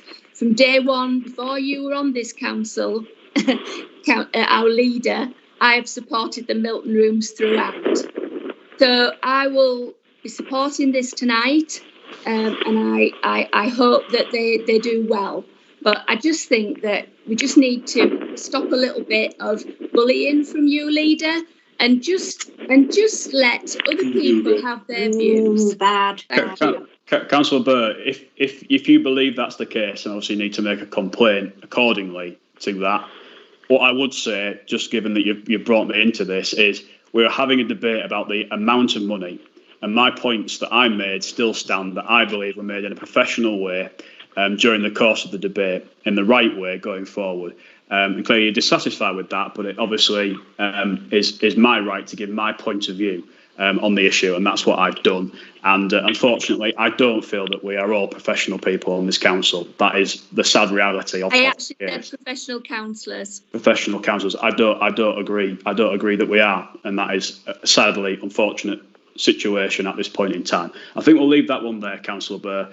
But I just want to address that, given that you had mentioned me. Was there anyone else who wished to speak? Councillor Ryedale, then Councillor Docker, and we're going to wrap up. Thank you, Chair.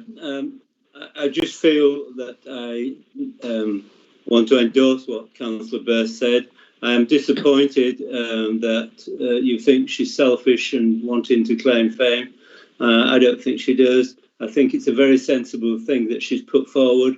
I think the existing situation is a bit of a last-to-pass job, and as I said before, 50% of the cost is to upgrade the toilets, which won't make the Milton Rooms any more viable, or very little more viable than it is now. Thank you. Thank you, Councillor Ryedale. I would again just like to say, before paraphrasing what you believe I stated during this meeting, I think need to look back and actually look at what I did say, not paraphrasing words that don't accord with what I said during the meeting, because that could give a very wrong impression. Thank you. Councillor Docker. Yeah, Chairman, can I just ask for clarification on what Councillor Clark meant when he inferred that on how we vote tonight would have some relation? Was he hinting at the Hungate Centre? I just wanted clarification on his point that he was making. Sorry. Is it how we vote tonight? Is that going to have an impact on what's coming next week? I don't get the relevance. Councillor Docker, thank you for that comment. I'm not going to ask Councillor Clark to come back on that. He's had his opportunity to speak, but I think that's okay. Thanks for making the point. Does anyone else wish to speak on this? No. Okay. So just in terms. Chair, on what basis did Councillor Docker speak after Councillor Ryedale? You closed the debate with the seconder coming in, and then you to follow. We've moved on from the amendment, Councillor Clark. It was dealt with and disposed of. So the proposer, if I remember right, because I've been on this for a while, is myself, and the seconder is Councillor Arnold. And Councillor Docker is the last person speaking. Okay, sorry, apologies. Thank you, Councillor Clark. I'm going to just respond to some of the points that have been raised very quickly. Again, I stand by the point, that the fact that I made earlier, which is I have confidence in the Milton Rooms Committee going forward. I'm pleased with the work that they have done. We've reached a responsible conclusion, I feel, this evening in terms of support, which we're recommending the course of action that we're hoping Council will take. I would just like to pick on some of the points that Councillor Clark has raised. This time, I think last week or whenever it was, when we were discussing the Hungate Centre, the Liberal group were extolling the principles of community involvement. And today they are using the decision on the Hungate Centre, which is entirely separate and entirely different to the issue which we're discussing tonight, with an entirely different group of people, volunteers, passionate volunteers from the community that are involved in the Hungate Centre and involved with the Milton Rooms. And you are using your vote, speaking for yourself, and not just yourself, but your Liberal Party colleague, Councillor Andrews, in saying that your group will be abstaining on the basis that the council did not support the people of Pickering at the extraordinary meeting on the Hungate Centre, and that would influence your decision making. And I think that is really unfair thing to do, because the Milton Rooms Committee volunteers have had no involvement whatsoever with the Hungate Centre and no involvement whatsoever with the decision which we took as a council, and to penalise them in any way, shape or form for anything we have done as councils. You can disagree with the course of action that we took, but to penalise them and to abstain when you voted just a few moments ago to give £500,000, you're now going to abstain on £193,000. I'm struggling to see the logic. I'm sure the Milton Rooms Committee members, volunteers who are watching this debate will struggle to see the logic and feel hard done by. And I think the public also will struggle to follow the logic there, because that seems, in my view, wholeheartedly unfair. And again, I'd like to return to Councillor Clark saying that he knows what the Milton Rooms needs, and Councillor Burr saying, and Councillor Ryby saying that they know what the Milton Rooms needs. They've drawn up a business plan. As part of that, they've come up with what they feel the building needs, with reasonable costs, to present to the council. We've taken that entire funding request, £193,000, and we have made a decision, or hoping, I think, in a few moments, to recommend to council to make a decision that we agree 100% of that costs, not part of it, all of that request. And I think that's a great thing for the council to be doing, and I wholeheartedly think it's a great thing which we should be celebrating their successes. So I'll be supporting this. I won't be using previous decisions to undermine and change how I might vote. I'll be voting on the merits of this application for funding, and we'll be supporting it. Okay, I think we may need to go to the vote, and we may need a name vote. Ellen, roll call, please. Councillor Joy Andrews. Abstain. Councillor Arnold. For. Councillor Burr. For. Councillor Clark. Abstain. Councillor Delaney. For. Councillor Dockra. For. Councillor Duncan. For. Councillor Frank. For. Councillor Graham. For. And Councillor Ryby. For. For. And that's 8 votes for and 2 abstentions. Okay, thank you. So that will obviously go forward to council. The Roman numeral 3 will go forward to council for their agreement. Thank you for that one. There are a number of items which we really do need to get through before the end of this meeting. One of which is the budget items in particular. I'm hoping to try and get through the items and keep going with the agenda. So we'll move now on to item 11, which is the car parking strategy. Councillor Burr, you've obviously declared a pecuniary interest, prejudicial interest, and therefore will need to leave the meeting. An officer hopefully can let you know when we're ready to go again.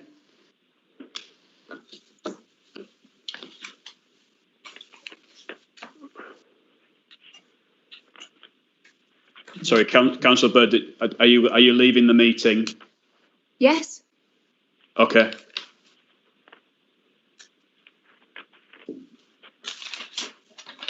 Sorry. Okay. I think that's all in order, Simon. Yes, that's correct, Chair. Okay, thank you. It's over to Amy to just briefly, please, introduce the report and then take any relevant questions. Super, thank you. Good evening, everybody. So yes, really briefly, I'm here to introduce the car parking strategy for 2021 to 2026. So obviously, following the expiry of the previous strategy, members committed to undertake a review and update the strategy back in 2018. Consultants WSP were there to support that process and the development of the new strategy, which the results of which and the recommendations of which were then discussed by a cross-party working group, and that has formed the basis of the strategy that's in front of you tonight.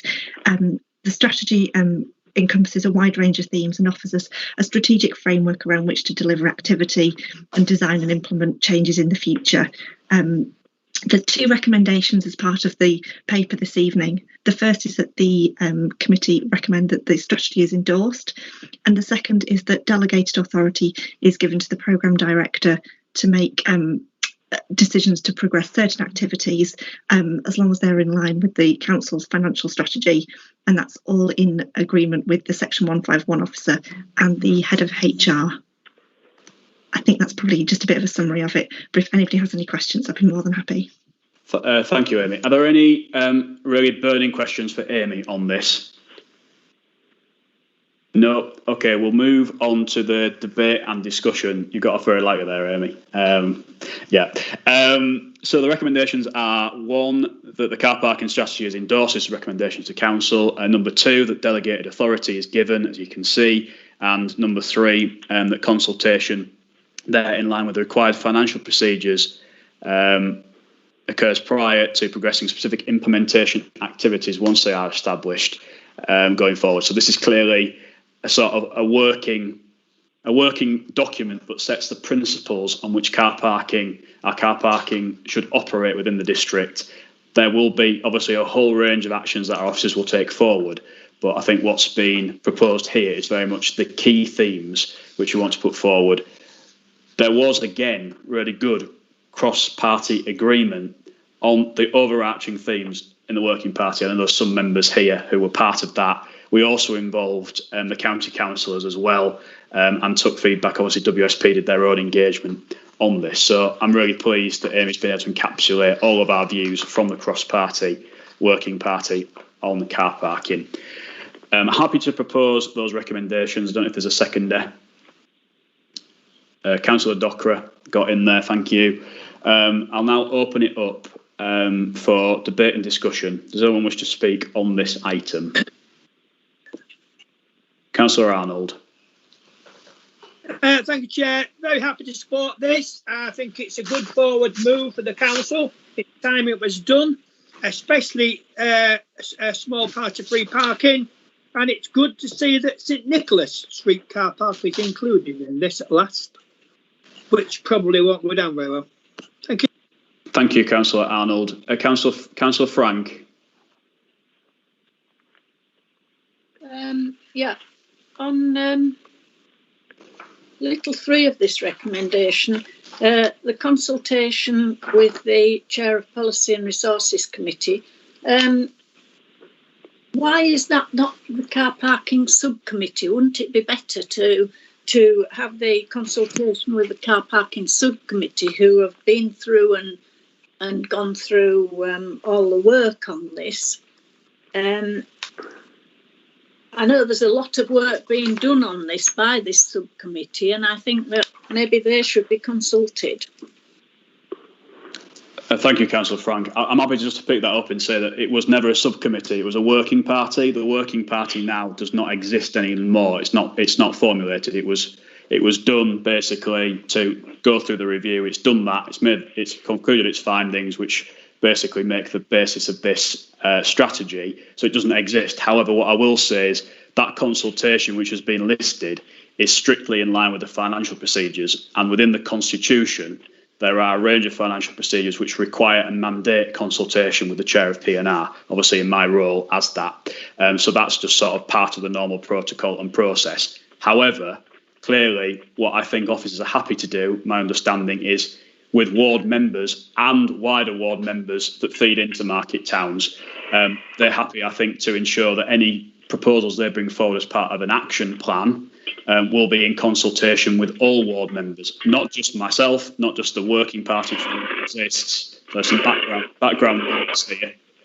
I think Councillor Clark, some background noise, I think, but also with all members, wherever the locality might be, into the future with any changes that might come in particular locations. So I would like to give my assurance to you, Councillor Frank, that consultation will take place with all members of the council in their most local area, I suppose, the market town that their ward looks to most closely.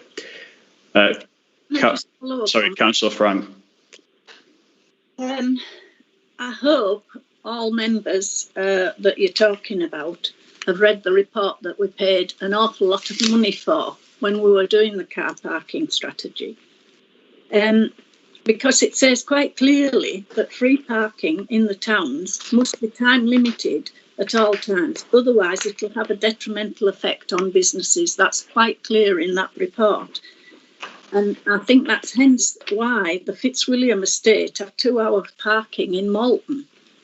And the thing that you need to do as well is to consult with the businesses and the town councils, because the town councils weren't consulted at all about this free parking. And I think we need to do more consultation with our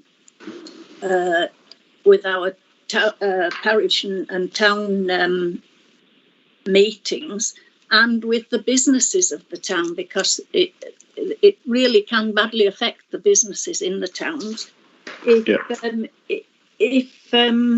the parking isn't, this free parking isn't time limited, and that's written quite clearly in the report that we paid an awful lot of money for. So I hope everyone that's dealing with this reads that report and sees what it says. Thank you. Thank you, Councillor Frank. I know it's not sort of question time. I'm happy just to pick up on that point in saying that what the theme is saying here is not complete free car parking like we agreed for the 3 months, obviously, at the moment with the lockdown situation. It's free, an element of free car parking available in all market towns. That does not mean all car parks, but an element within each market town, time limited. That is not completely free car parking. That is not what is being proposed in the themes that have been put forward. That's not what we advocated at the Working Party or the WSP advocated either. So this is about the future of the car parking in the district, and that is very much time limited element of free car parking, not total free car parking. Councillor Ryedale. Thank you, Chair. I'm being lobbied really by my town council at Kirby Moorside, and I'm glad to hear that there will be opportunity for consultations and they will be listened to. I'm aware that the free car parking was for the COVID situation and is not necessarily permanent, but the Kirby Town Council and the people of Kirby are looking for some sort of help to encourage people to use the town farm car park. The car parking situation in the town on the street and in High Marketplace and Marketplace, since there's been a restriction of half an hour, I think it's half an hour rather than full time, I believe has been a success, and most people welcome that. But I am glad to hear that you will listen to us when we ask questions about the parking in Kirby Moorside. Thank you. Thank you, Councillor Abbott. There's probably nothing more controversial than car parking, perhaps recycling and bins, but I think apart from that, it's probably one of the most controversial issues. I think the principles that we've got are the right principles, but yeah, I can again just give that assurance that any changes that happen need to have that level of consultation with the public and also with town and parish councils as appropriate. Does anyone else wish to speak? No. Councillor Frank, you've obviously already spoken. I'm happy for you to come back very, very briefly if you really need to. I just wanted to add dog poo to your list of things that are controversial. Oh, yeah. Okay. Thanks, Councillor Frank, for that. Okay, we've got the recommendations there, we've got the strategy, and that's been proposed and seconded. So in terms of going to the vote, is everybody comfortable and happy, or do we need to have a named roll call on this one? Everybody's happy, I can see nods, so that's great. Okay, so Ellen, if you just note that accordingly, that there was the unanimous consent there to the strategy that's been put forward. Thank you. The next item on the agenda is there's 3 finance items. Now, there is the monitoring, which is less critical to this meeting, but it will be good to tick it off our list, which is a statement of fact. But then there are the critical items that need to be recommended to council on treasury management and a financial strategy. So if everybody's happy, we will go. Can someone get Councillor Burr back as well and tell her that we've now finished with the items she declared an interest on? Will do, Chair. Thank you. Given that the next report is tonight, I'm just going to try and continue with it. There is a Q3. It is there to be read. I'm sure members have read it. I'm just going to ask straight away, in the interest of timing, does anyone have any questions for Anton? I think that might be more productive than him giving a full and thorough introduction, if Anton's comfortable with that. Does anyone have any questions on the Q3 budget monitoring? I'm going to take that as no. The recommendation is simply to note the contents of the report. I'm happy to propose that we note it. Councillor Andrews, can I take your very strong nodding as you're happy to second that we note? Is that okay? can't hear you. Is that a yes? That's a yes. Okay. So that's been proposed and second that we note it. Everyone's happy that we've noted it, hopefully. So that's that one ticked off. Going quite well here. The next item is the Treasury Management. I will ask Anton to introduce this item very briefly and then take any questions as appropriate. Thank you, Chair. Yeah, very briefly, this is the Treasury Management strategy for the next financial year. It fits in with the budget. It goes as part of the budget. There are no significant changes from our current Treasury Management strategy. This has been through Audit Committee a couple of weeks ago, and as there, I just noted that we are seeing reduced interest rate return investment income for a number of reasons, not least because interest rates are low. So there's nothing particularly controversial, I don't think, in the sense that this isn't any major change from what we do now. Okay, thank you, Anton. Does anyone have any questions on the Treasury Management? Sorry, I turned my volume down. Does anyone have any questions? Everybody's happy. Okay, again, those recommendations are there. I'm not going to read them all out. I'm going to propose those. I don't know if there's a seconder I can see visible. Yeah, Councillor Docker, a second in that.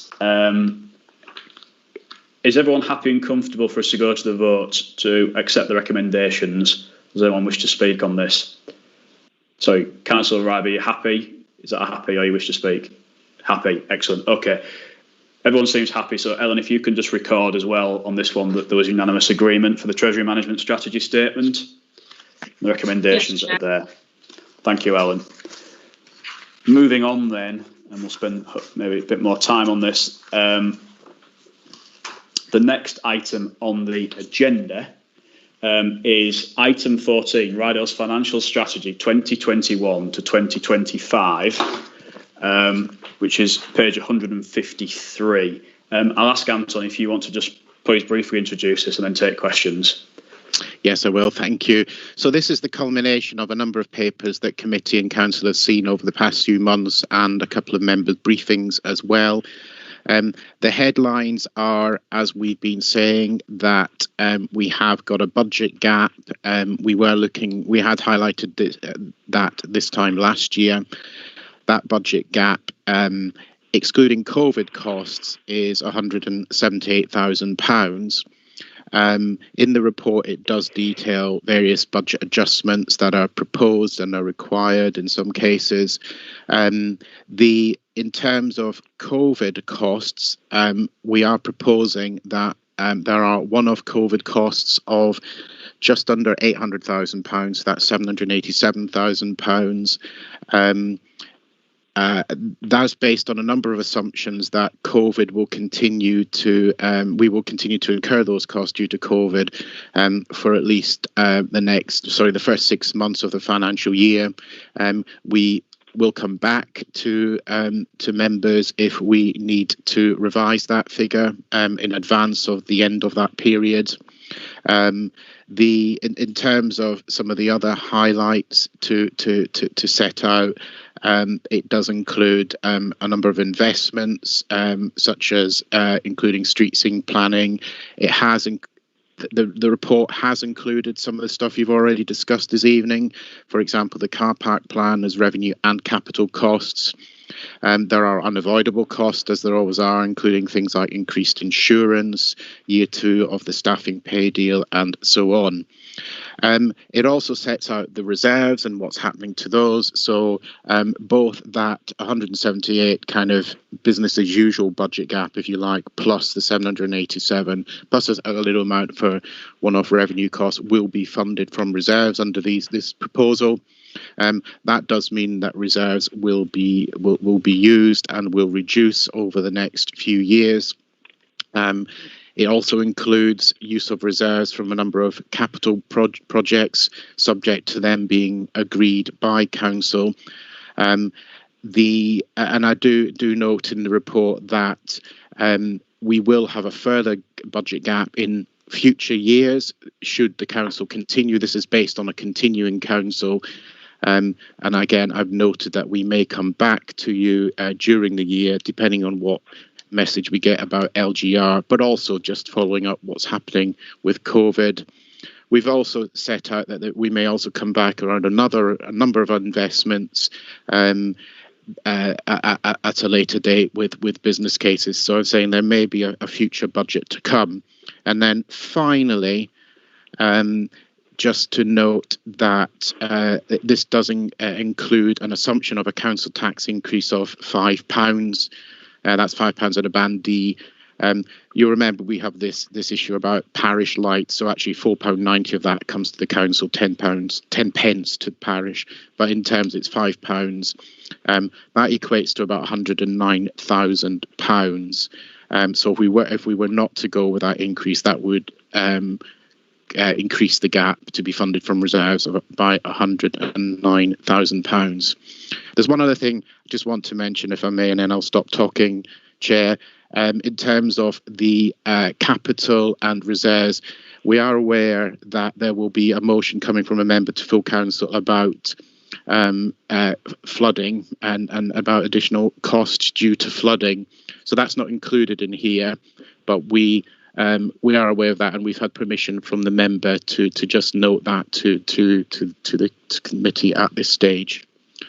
I'm sure I've missed loads of things out, but I'm happy to answer questions. Yeah, thank you, Anton, for that. And just what I'm going to do is we're reaching the guillotine point for time. We've got this item plus one other substantive item.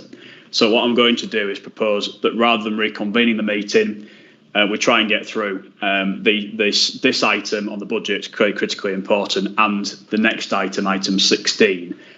So if everyone is in agreement, I'm happy to propose that we do that. I don't know if there's a seconder for that, Councillor Arnold, that we deal with these two. We deal with these two items so that we've dealt with the business. Is everybody happy and comfortable with that? Do we need to take a vote on it, or is everyone sort of able to give agreement, comfortable with us getting through? I'm going to take that as broad agreement. Okay, thank you. In that case, Alan, you can make a note of that. We've extended. And any questions for Anton then, going back to this? No questions. Yes, please, Chair. Sorry, Councillor Clark, we want to ask you a question, and can I just please ask Councillor Arnold as Vice Chair just to take over chairing the meeting for literally 2 minutes until I return. But Councillor Clark will probably take that length of time to ask this question anyway, so I'll leave it with you, Councillor Arnold, for just 2 minutes. Thank you. Anton, I'm sorry I can't tell you where, but am I correct that we're moving the new homes bonus into other reserve headings, or another reserve heading? We have a new homes bonus, and we've had that for a number of years, so that continues. So there's no change there.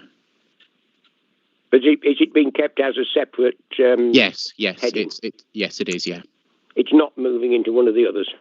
No, it's still a separate heading. That's correct. It looks as though I've misunderstood it. Thank you. Okay. Is that it, Councillor Clark? Yeah, I've got asked a question briefly and got the answer briefly. Has anybody else got any questions until Councillor Duncan comes back? Let's carry on, Chair. No, right. We'll go to the item 16 then. Right, I'm back. Did I miss much? No, I've just announced we got item 15. Yes. Right. So sorry, we're on the item 14, the financial strategy, and that's it for questions. I think everybody's happy with that. So the recommendations that have been listed on the agenda paper from obviously Roman numeral 1 through to Roman numeral 7. I'm going to move those. I think hopefully there's a seconder for the recommendations. Councillor Docker has come in. Excellent. So that's been proposed and seconded.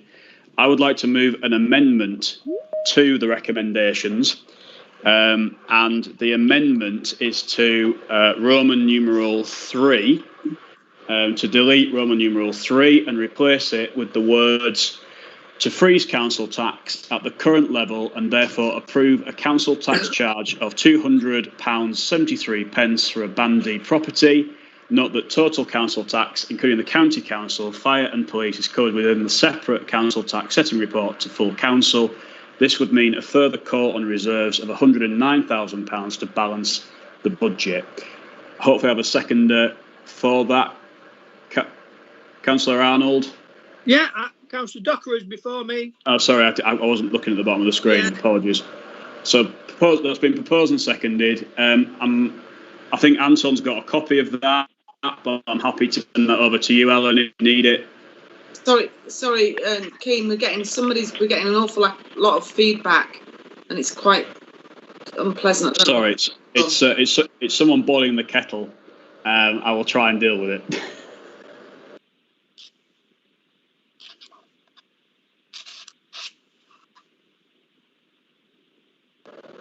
That's on its way to you now, Ellen. Thank you, Chair.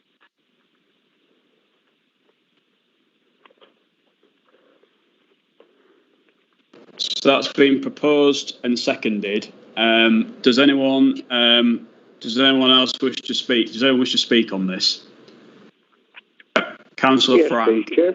Sorry, it's not that I wish to speak. Could you repeat your amendment? Because with all that background noise, I didn't catch everything that was said. Thank you.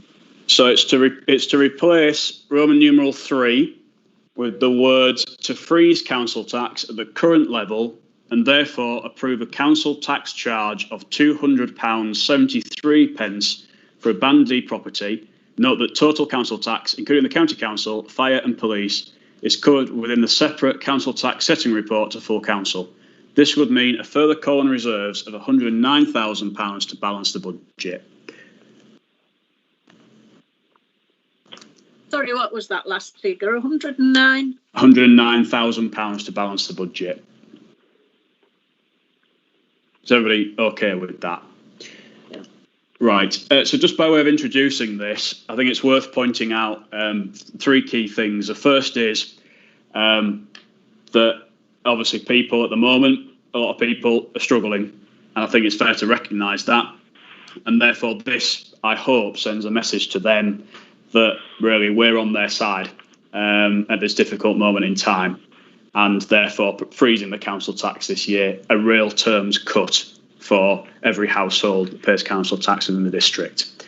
Secondly, I think it's worth pointing out that obviously we do have a significant amount of money in reserves, not an endless amount of money, but a significant amount of money. And therefore it seems to me to be the right thing to do, that money that's been put there by Ryedale taxpayers is used to benefit Ryedale taxpayers at this difficult moment in time. I can't think of a time where perhaps it will be more needed than now. So I think it means it's the right thing to do. And thirdly, as we know, the impending reorganisation process means that we hold those significant reserves. We want to try and leave a legacy where we can.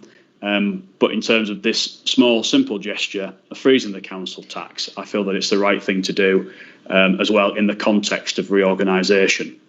So those 3 reasons that I'm putting forward this amendment, which is really to say we are on your side at this difficult time, and we understand the pressures that you are facing, and therefore we wish to freeze council tax, a cut in real terms. Councillor Arnold, a seconder, do you wish to speak on this item at this moment? No. Thank you, Councillor Arnold. Does anyone else, Councillor Cart, you indicated you wish to speak. Yes, please, Chairman. Well, that's absolutely fine. The only trouble is that council tax is a fairly interesting tax in its own right. But what you are doing is saying to people at the higher bands, we will give you some money, and that at the bottom end, you're not helping to as large a financial amount. And any bit of research over the last year has shown that it is people at the bottom end that need the support most. So that's a very big question as to why we wouldn't be better off spending the 109,000 on those who need it at the lower end of the pile in Ryedale, in heating allowances, anything else you want to do that helps those that are struggling. The second thing is it isn't just 109,000. It's 109,000 this year. And then it's 109,000 plus an increase the following year. And 109,000 plus the increase, plus a further increase the year after that. And there are lots of councils who went down this route and proudly said, we have frozen the council tax for X years. And then said to the government, we'd like to increase the council tax by 6%, 7%, whatever. Not to take out more money from people, but so as to be able to do what was needed to be done at that point. And unfortunately, we have a government that decides to control how much we can charge. Because if we could charge whatever we wanted this year, and then whatever we wanted next year, you could make this grand gesture and let those in big houses have a big discount. But it doesn't work like that. It doesn't work like that at all. There is no way that we will be able to increase council tax next year or the year after by more than the 2% and able to build up the council tax base. So you either believe, Councillor Duncan, in the services we provide, or you don't. But you can't get them for free. And if you don't increase it by, and I think inflation is more than that at the moment, it's a pretty small increase out of £200. And out of the whole council tax, it's an even smaller amount. So on that basis, we will be opposing it. Okay, thank you, Councillor Clark. Councillor Delaney. Thank you, Chair. I think, obviously, Councillor Clark has raised a number of points there, and we can debate all night about the misgivings of general taxation and regressive or progressive taxation policy. I think this is very simple, though. As you said in your opening remarks, we have a choice here. We either believe at this time we should support the benefits, the residents of Ryedale, and obviously help everybody in the district by not increasing council tax, or we increase it at a time when many people are struggling. Now, there's no getting away from the fact that there are many people who need additional support and need benefits to help them. But there are also a lot of people who are just on the edge, the old just about managing, I think they were once referred to, who don't receive benefits, but they are hardworking. There may be young families, there may be pensioners, there may be a whole range of people. And this is an easy way that we can demonstrate to support everybody. So yes, it may not be a perfect tool, and yes, there are many different ways of helping many different people. But I think in the position we're in now, with the funds we have, I think it's a very effective way of helping the people of Ryedale, which is why, on that basis, I will be supporting it. Thank you. Thank you, Councillor Delaney. Does anyone else wish to speak on this item? Okay. Just then responding to some of the comments that have been raised by Councillor Clark, I think he's obviously touched on there that council tax is unfair, and perhaps it is an unfair system, but there's nothing we can do about it. We can't correct the rights and the wrongs of the council tax system. It's set by central government, and we've got to live with it. What I would say is that Councillor Clark seems to fundamentally misunderstand how taxation works when he's saying that we will give you some money back. We're not giving people money back. We're asking them to give us less money than what we otherwise would be doing. And I think that is fundamentally the right thing to be doing at this point in time when people are struggling perhaps more than ever. He also is completely misunderstanding, I feel, the current situation by saying that struggling families are right at the bottom. It is not just people right at the bottom that are struggling. It is people of all income bands across the entire district. And on that basis, I feel that it's right that we do something for every household that pays council tax. And that is what this does. by not increasing the amount of money which we charge. And we have to ask ourselves each year, do we want to take more money from our residents, or can we cope with the amount of money that we're already asking them for? And I think it's clear that on all of the information that I've got at my disposal, the current situation, the pending reorganisation, and the significant amount of money which we hold in reserves, Ryedale taxpayers' money, that we are able to do this, we are able to afford it, and it's the right thing to do. He's mentioned there about the council tax base, and perhaps there could be some logic in that argument in any other year, but not when we are 2 years away, maximum, from reorganisation. The council tax base is not really a consideration when the council itself probably is not going to exist into the future. And therefore, his argument about the base, I don't think is founded. We have £16 million at the moment, or we had in March 2020, £16 million, and not taking into account all of the projects which we've allocated, we could charge no council tax whatsoever for the next 4 years, and we'd have enough money to fund our revenue budget at current levels. That is the amount of money which we currently hold, and that, I think, puts things into perspective when you're talking about £109,000. You mentioned that this is a grand gesture to people living in big houses and a big discount. This is a gesture to everybody, and it's a small gesture. It really is a small gesture, but it's saying we are on your side in these difficult times, and that's why I feel it's the right thing to do.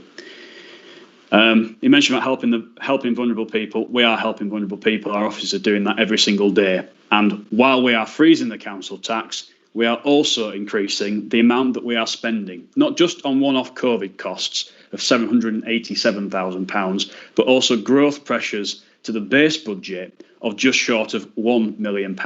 This is on top of growth pressures last year of £1.4 million, or there or thereabouts. So we are able to invest in our services while at the same time giving what I think is a really valued real-term cut in council tax that our residents will really value going forward. And I hope that the people that you represent, Councillor Clark, are made fully aware of your stance on this, as with anybody else that feels that at this difficult time the right thing to do is to increase council tax.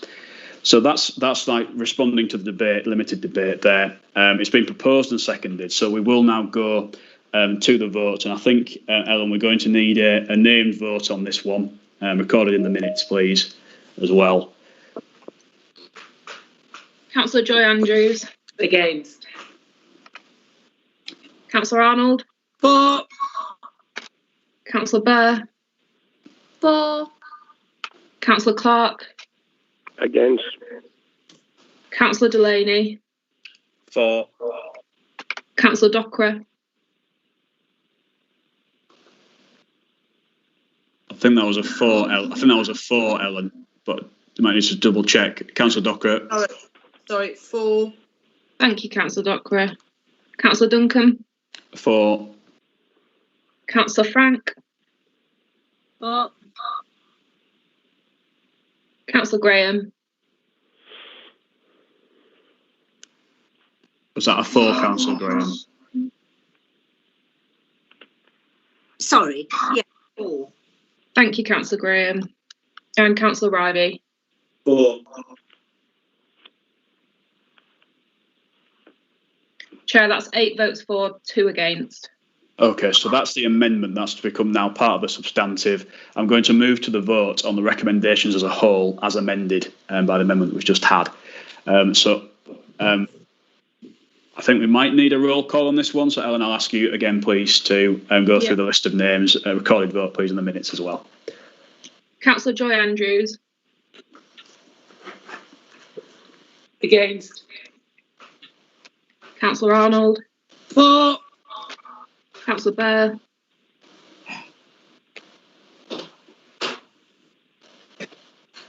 Councillor Burr.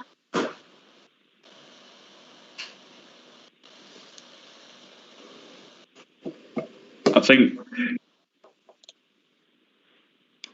Have we got Councillor Burr? She is still here. If you move on. I'll come back to Councillor Burr. Councillor Clark. Against. Councillor Delaney.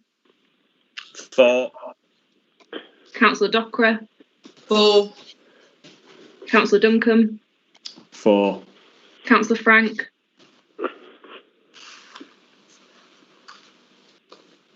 4. Councillor Graham. 4.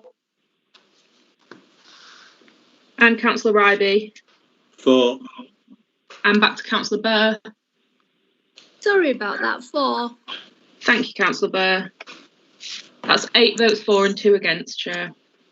Okay, thank you for that, Ellen. So that's dealt with the budget. That's obviously referred to council for approval.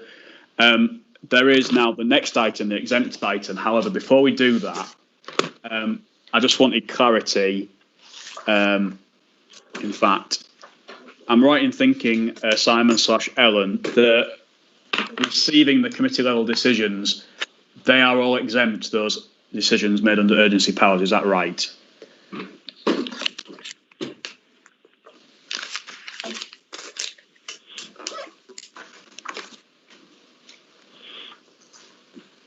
Yes, Chair. The decisions taken under urgency powers are all exempt, as is the last substantial item of business on the agenda. Okay, so in that case, what I'm proposing to do is that we move into exempt to discuss those items. I don't know if there's a seconder for that. Councillor Burr, is that Councillor Burr? Yeah, thank you. Is everyone happy that we move into exempt, or do we need to go to a vote on this one? Everybody's happy. Okay, so we will now move into exempt. I'll ask for the recording to be switched off so we can discuss the items. Thank you, everyone, to everyone who was watching us via YouTube. Thank you very much for that.